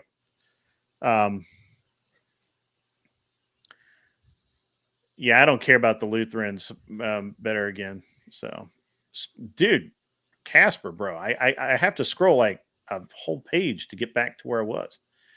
Let's see, what is it? They don't mind limiting freedom if they think it'll be beneficial for society. Hey, Arthur Daya, do you think the fact that I have to acknowledge transgender people is limiting my fucking freedom? Huh? You think that might be in this country a limitation on my fucking freedom? Do you want to die on this hill? Because you're fucking dying on this hill. All right. I very well could lose my job for having opinions on this subject. I'm in one of those corporate worlds right now. I understood that about you. I understood that when you were very careful. Neither you don't have to if you're Chinese. What do you? But I do have to because, as Tiki Tak just said, he could lose his job. I could lose this entire channel. Don't ever talk to do the worst flex that you can ever have as an American is to say that you're free. You are not free, brother.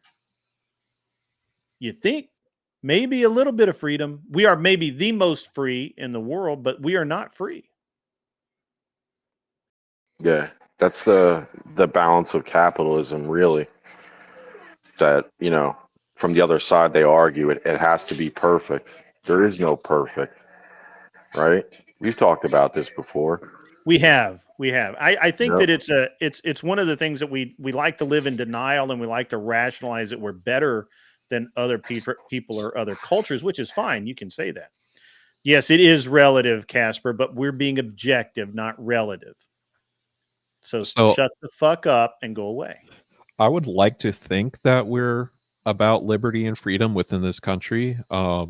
It's like I think those principles are great, but that is so far behind us, and it's politics have already established so many laws into place where essentially there kind of is a growing authoritarian rule, and it's just about what authoritarian rule do you want to rule, and I'd rather be under a Christian society, so that's what I'm voting for. Right. And so while I disagree with like 99% of the things that China does in the world, they have no bearing on my life. Yeah. However, everything that happens in this country does. Are We Not Men is not free. He costs $1 trillion. If you're old, you get that cultural reference. Isn't it $1 million? $1 million, and everybody laughs.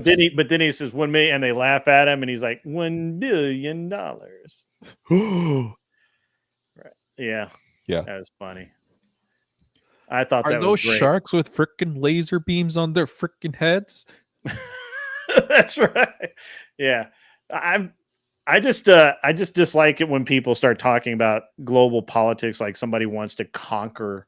Like anybody actually wants to conquer the U.S. Most countries just want us to leave them the fuck alone because they don't want our infection. They literally see us as being infected and flawed. Right? China is definitely one of those harder countries to figure out like what they're actually doing, because they really don't document a lot of like what's going on in their government or what's going on in like the local cities. It's every time that we hear anything, it's because of some person who is recording something leaked a video outside of the DMZ of China through VPN to us, and it's just like that's how information gets leaked. So I don't think we really can compare like what exactly is happening there and how it compares to our country. Yeah, I think there's some truth to that. So one of the things when I was over there, and this has been years, all right, I haven't been to China in a while. But when I was over there, this was probably like 2020. No, 2018 probably. I was over there and I was talking about, and my wife at that time worked for a company that dealt in databases, which I didn't know databases were, like multi-million-dollar things, but apparently Oh they yeah. are. And so specifically, they dealt in databases that, with mineral and gas information and that sort of, a lot of government databases and a lot of private company databases, and they would buy in and then they brokered the buying and selling of these databases around to various companies for mineral rights and that sort of thing. And there was this guy, and he was born in China, partially educated in China, but he immigrated to Texas, became a citizen, got married, had a family, all of that, went to college in the US, everything. But he had some schoolmates still in China, and he was a contractor over there working with my wife's company specifically to buy a database or to just look and see what's out there, who's selling what. You never know. So he had contacted a schoolmate friend of his, and that guy said, "Oh yeah, work for this company. I work for this government office. I can get you this database. It's no big deal. Everything's great." So the guy makes the deal on the database. He paid, I think, 10 grand for it, US. Mm-hmm. He actually sold it. He sold it to my wife's company for 80 grand. The Chinese government caught him. They weren't unhappy that he had sold this database, or that he had gotten this database. That wasn't the problem. The problem was that he had defrauded his company, in Chinese law, because it had happened in China, so he had to follow their law. But by marking it up so much and lying about how much he'd had to spend to get the database. Okay. He spent 7 years in Chinese jail and was fined $10,000. And in America, if he had done the same exact thing, he would have got a slap on the wrist, 6 months at home, not because he was in jail, but because he would be, he'd lose his FINRA license or certification or whatever for 6 months, and he would go do something else, and he would have been able to keep all of the money, never would have gone to jail. So don't tell me that we're in any way necessarily better. We're different for sure. And I'm positive that jail in China is not like jail in the US. I'm just saying. I think that there's a marked difference in those two things. But yeah, I mean, in America, that's just like regular business, right? If I can buy it for 10 and sell it to you for 80 grand, that's just a good deal for me, right? Yeah. That's just smart. So, unless you lie about it on your taxes. Yeah, unless you lie about it on your taxes, and then you just get a little fine. Who cares? Mm-hmm. No big deal. So but yeah, it's an interesting thing, right? So, and I don't know. I have mixed feelings about the Chinese people and their government. Well, you will be safe, Imperious, because your testicles were harvested long ago.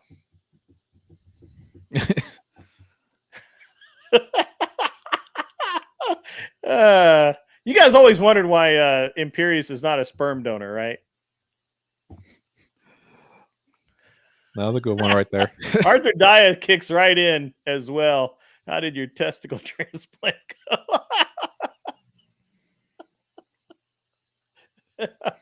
They transplanted him from him to a sheep. So he's spitting silicon now? Yeah, he's spitting silicone. Spitting blanks. Jail in the U.S. is worse than prison in the... that... I think that's true. Yeah, I think that's true. I think that's true. It's because in prison you get like what is a commissary, so you can like get like small TVs, you get tablets, all that kind of stuff. While in jail, it's just like, oh, you're just in a big waiting room with a bunch of degenerates. Yeah, a lot of degeneracy going on out there these days. A lot of it. Yeah, I just don't see. I honestly, do you know who I think who I'm more concerned about than China and Russia? To be honest with you, right now is Germany and France. Germany and France. Do you understand that Germany is about to collapse? You know, it's funny you mentioned that, Grid, because I'm seeing a lot of VW dealerships in my area, and they're like empty. Dude, You the know? economy in Germany is shot, bro. Like, yep. Yeah. With the pipeline issues or whatever. Arthur Dye didn't say the French. I said France. There aren't any Frenchmen left in France. There's only Muslims. And yes, I'm very concerned about the Muslims. Oh, I am too. But it's things I can't talk about for sure. I'll talk about that all day. The freaking caliphate never ended. In reality, let's be real. I mean, there's some truth to that for sure. All I could say is I don't trust them. Yeah. I can't say what I can't say, but if I were going to say something, this is what I would say. That's funny and accurate. I mean, no, look, guys, look. China doesn't care about us, right? Like they just don't. Just get over yourselves. Russia, yeah, Putin's a hardliner. He could, in theory, rattle his saber a little bit, but come on. Dude, seriously, they got like one tank left. Something like that. We shot down their hypersonic missile with a Patriot that's like a 60-year-old weapon system. It's not even up to date. It didn't even have the latest software from Google. And they shot down their hypersonic missile. I mean, come on. I think this is just proven that war sucks. And a country's probably just need to be like, yeah, let's just focus on wealth, and not get into these frivolous wars. I'm down with that. I'm down with that's actually I think that's exactly how the Chinese feel, and I think that's exactly how the Russians feel.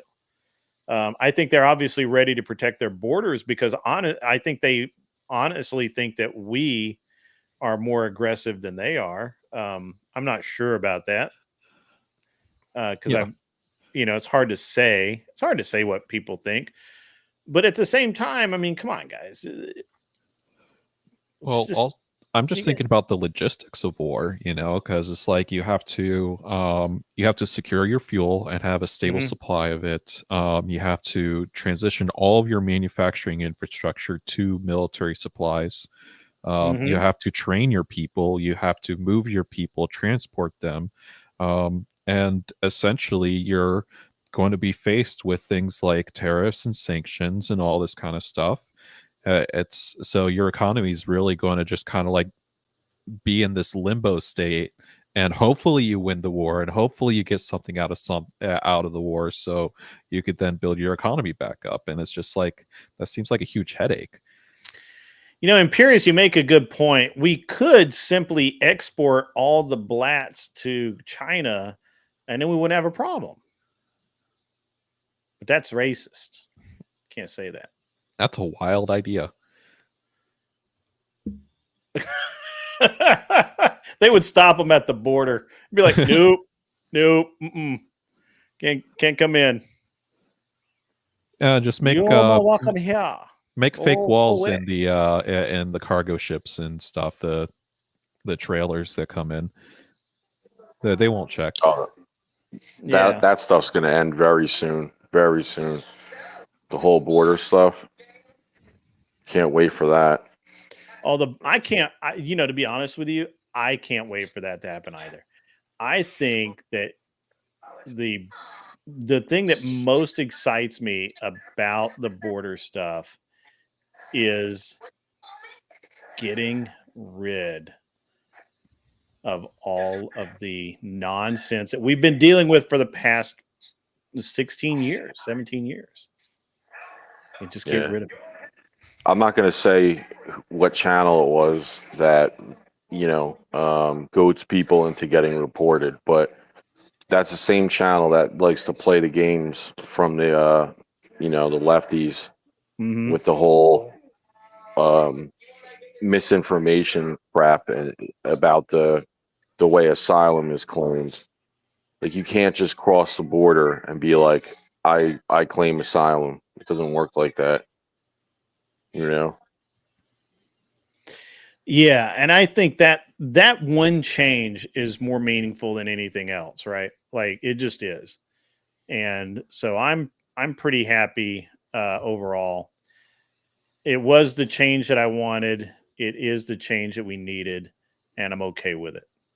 Yeah. Now the Well, I'm about to wrap up anyway, guys. It's past we're almost 20 some odd minutes long, and it's going to be unless he gets up here in like the next 1 minute, Imperius will not make an appearance on the show tonight, which is fine.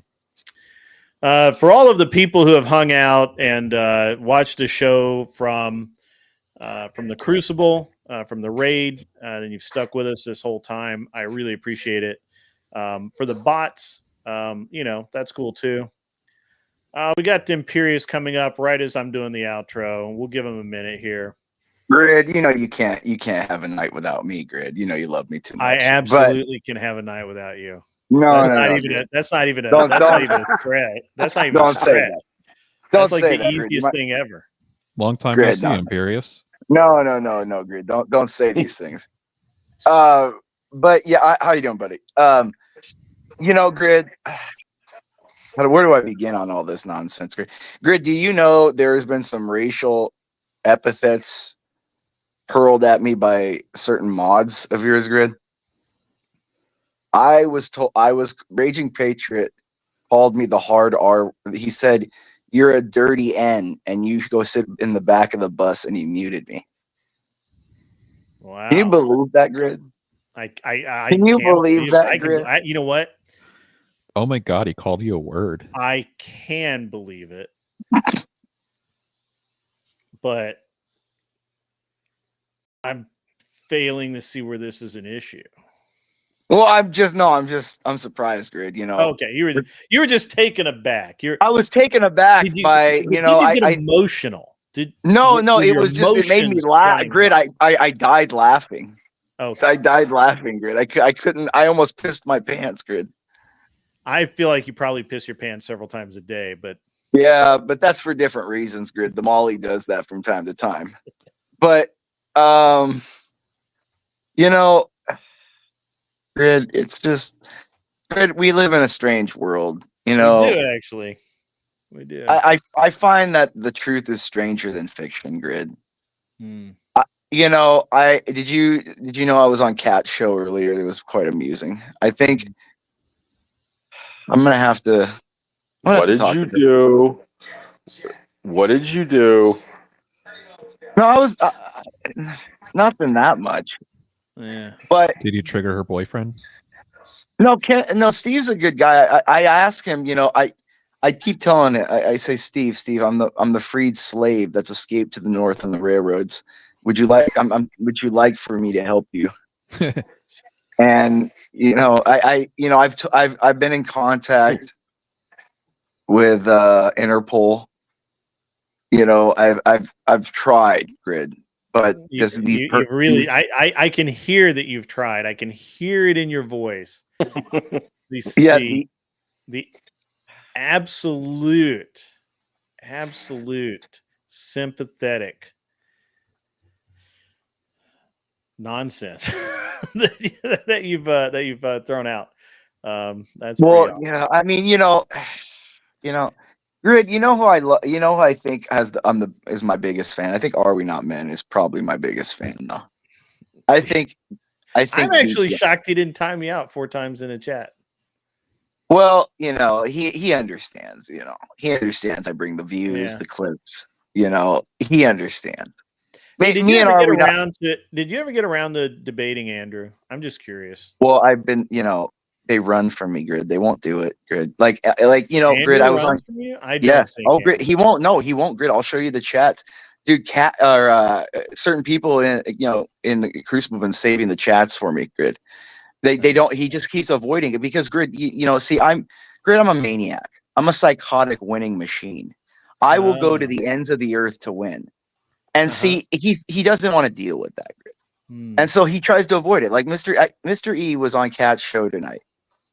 And yes, I heard that. And she, it took her muting me, him yelling like a blubbering, maple drinking fool. and then I hear maple syrup is powerful. Actual good maple syrup is really expensive. It's good though. It's really good, Grid. Really good, but really, really rich. You don't pour that shit as much as you do like normal Aunt Jemima, syrup. Yeah. But Aunt Jemima syrup I do like a lot too. Yeah. But side note, sorry for the side note. I've had some of the really good Canadian maple syrup last year with vanilla. Like it had the had the vanilla bean put in it. And like the Tonka in there and stuff. Yeah. It was pretty good. That actually was really good. Now I think about it, that was really. I don't normally eat a lot of sweet stuff or pancakes for that matter, but that was. Now that you brought it up, that was really good stuff. And that's the thing. I like certain sweets, but what's odd is like really sweet stuff. I can't like. I like certain candies. Skittles are good, Grid. Kit Kats. Things sweet. like. But no. To me, too sweet is like cake, frosting. I can't. My mom. As a hobby for most of her life, she used to make a lot of like cakes for people for weddings, and she just likes to bake and do things like that. Dude, she used to like eat spoonfuls of frosting while she's making this shit. Gross. And then I could never be honest with you, that's pretty bad. Since I was winding down this show in Periods, I am gonna wind up the show. I'm gonna I'm sorry, Grid. It's the end of my night, but before I forget about it, man, I'll reach out to Andrew and see if he wants to. What would be the topic?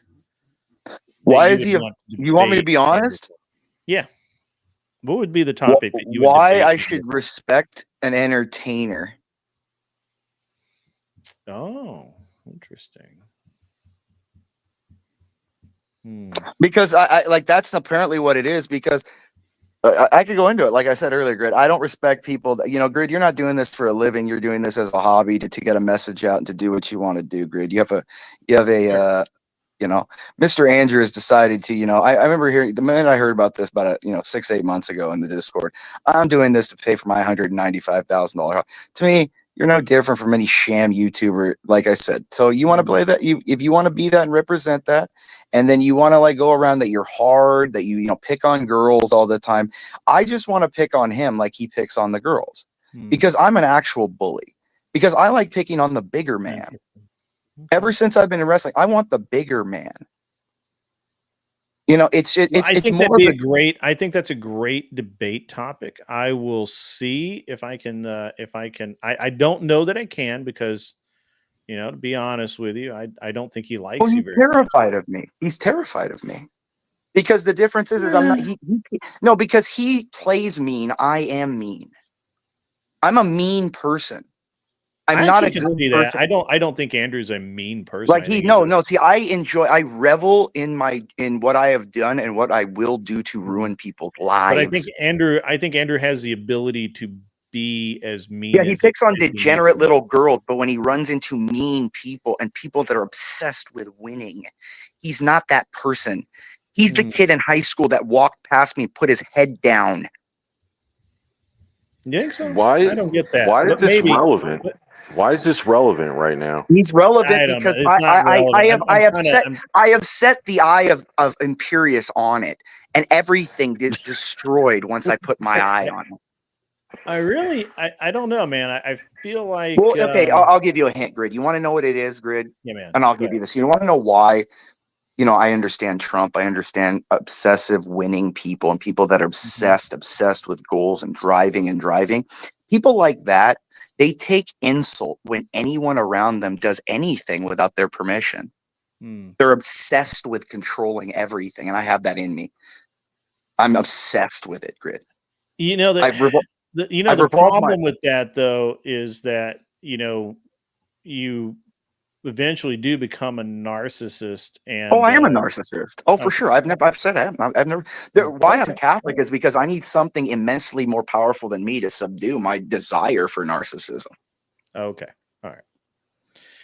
Well, I'm going to end on that. You're honest. Imperius is a narcissist, and he freely admits that. That's okay. I don't know if are we not men? I don't know if Imperius is a fake and a loser. Maybe not. I don't know. It's not really. I enjoy the name call. When someone tells me something funny, I like it. I find it funny. Yeah, it's the Army internet. not men. He cracks me up with his. He'll go after anybody, really. Who's that? Army not men. He cracks me up. Yeah. It's pandemonium, dude. This is the pandemonium. I think the problem you're going to have with Imperius, I think the problem you're going to have with Andrew is he will require you to cam up, and I know. Yeah, you know what I'll cam up with? I'll cam up with a GIF of testicles to show what he doesn't have. That I don't think that would work. Exactly. I'm not there to make money. Exactly. To be honest with you, the point. I'm getting to the point now where I'm in that because Andrew did tell me back when I started this channel, and I was like, I don't mind. I don't mind debating, but it's not really my focus. And one of the reasons that I tend not to debate is actually much like what you were talking about. Is I tend to focus on winning way too much and not so much about actually the back and forth exchange of the debate. And so I'm really there to crush your worldview and change it to mine. Yeah, I've said that for a long time. Like, I do not care about being people's paradigm or winning that. I care about making them cry and breaking them down and molding them back in the image I desire. Right. And I had to kind of change my point of view on that. Because of this space, it's, and a debate is supposed to be a give and take and, and I understood all of that. But one of the things that Andrew told me, because I did actually have, I had a DGGer come on the show very early on. I think it was my 4th or 5th episode. And I was like, I want to talk to a liberal. I just want to kind of just have a good chat with a liberal. And the DGGer came on and I'm like, hey, you understand, not a debate. But we're just going to have this, we're going to try and have a good conversation. And he's like, yeah, absolutely. I got it. And I'm like, okay. And he ended up, obviously, as Andrew had warned me about, that he would in fact turn it into a debate. He did in fact turn it into a debate.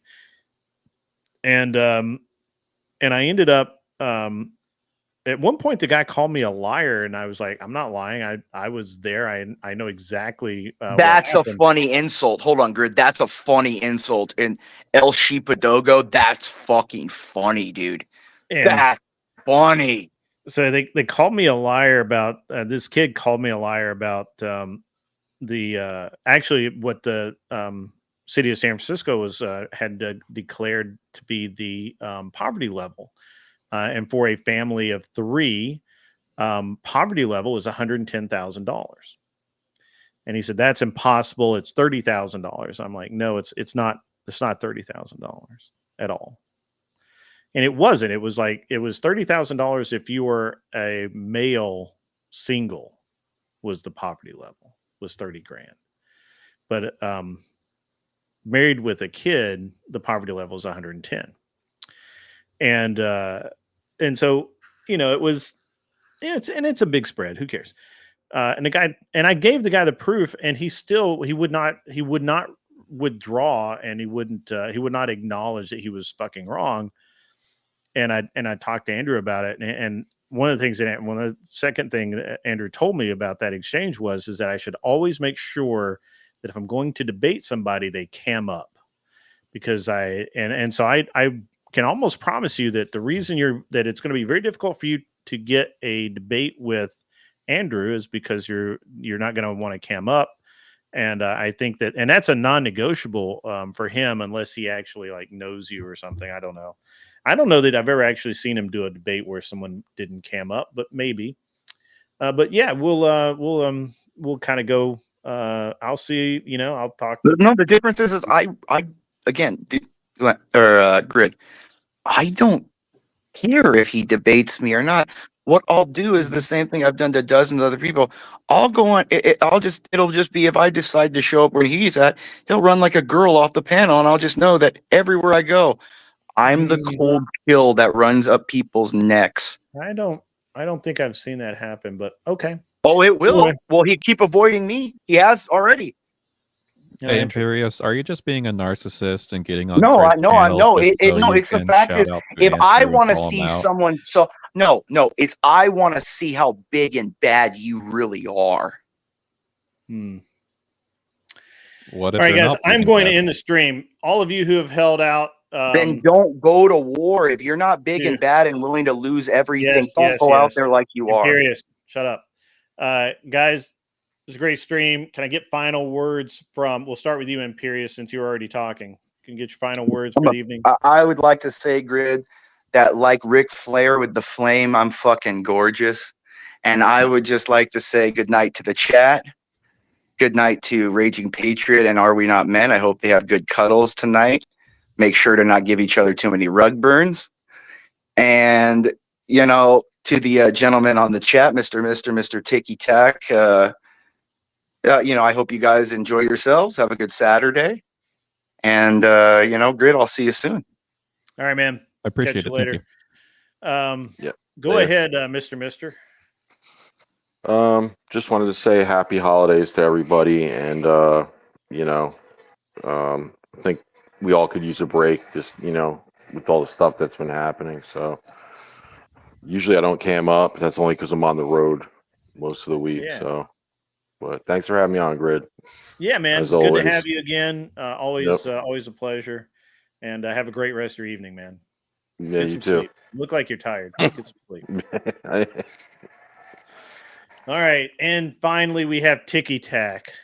Yeah, thanks a lot for having me on. You'll start seeing me on cam a lot more often. I have actually been building up my studio. I got a bunch of new furniture, some shelves, all that kind of good stuff. But yeah, it's... the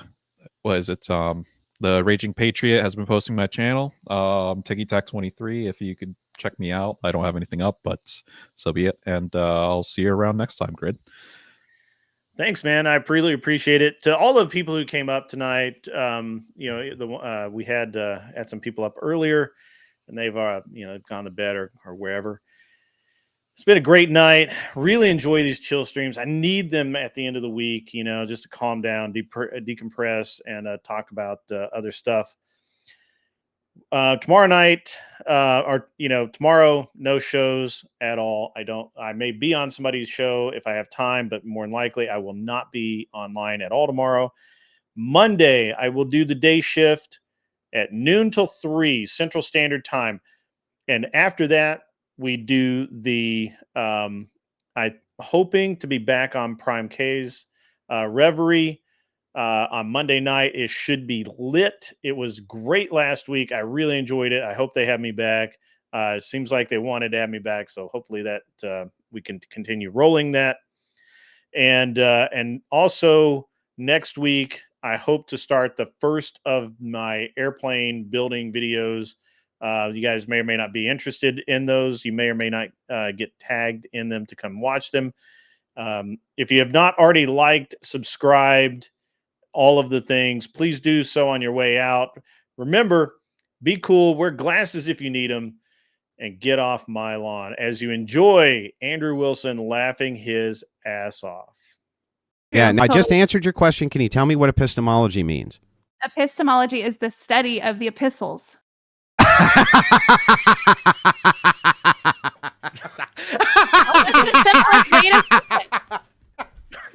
I mean, you can. I told me that a husband and wife is supposed to be the representation of God and the church. He said he's a husband. I asked him if he sees himself as the embodiment of God, and he said no. That doesn't make any sense. Wait, what is the epistles? The epistles are the apostles. Are you talking about the apostles? No,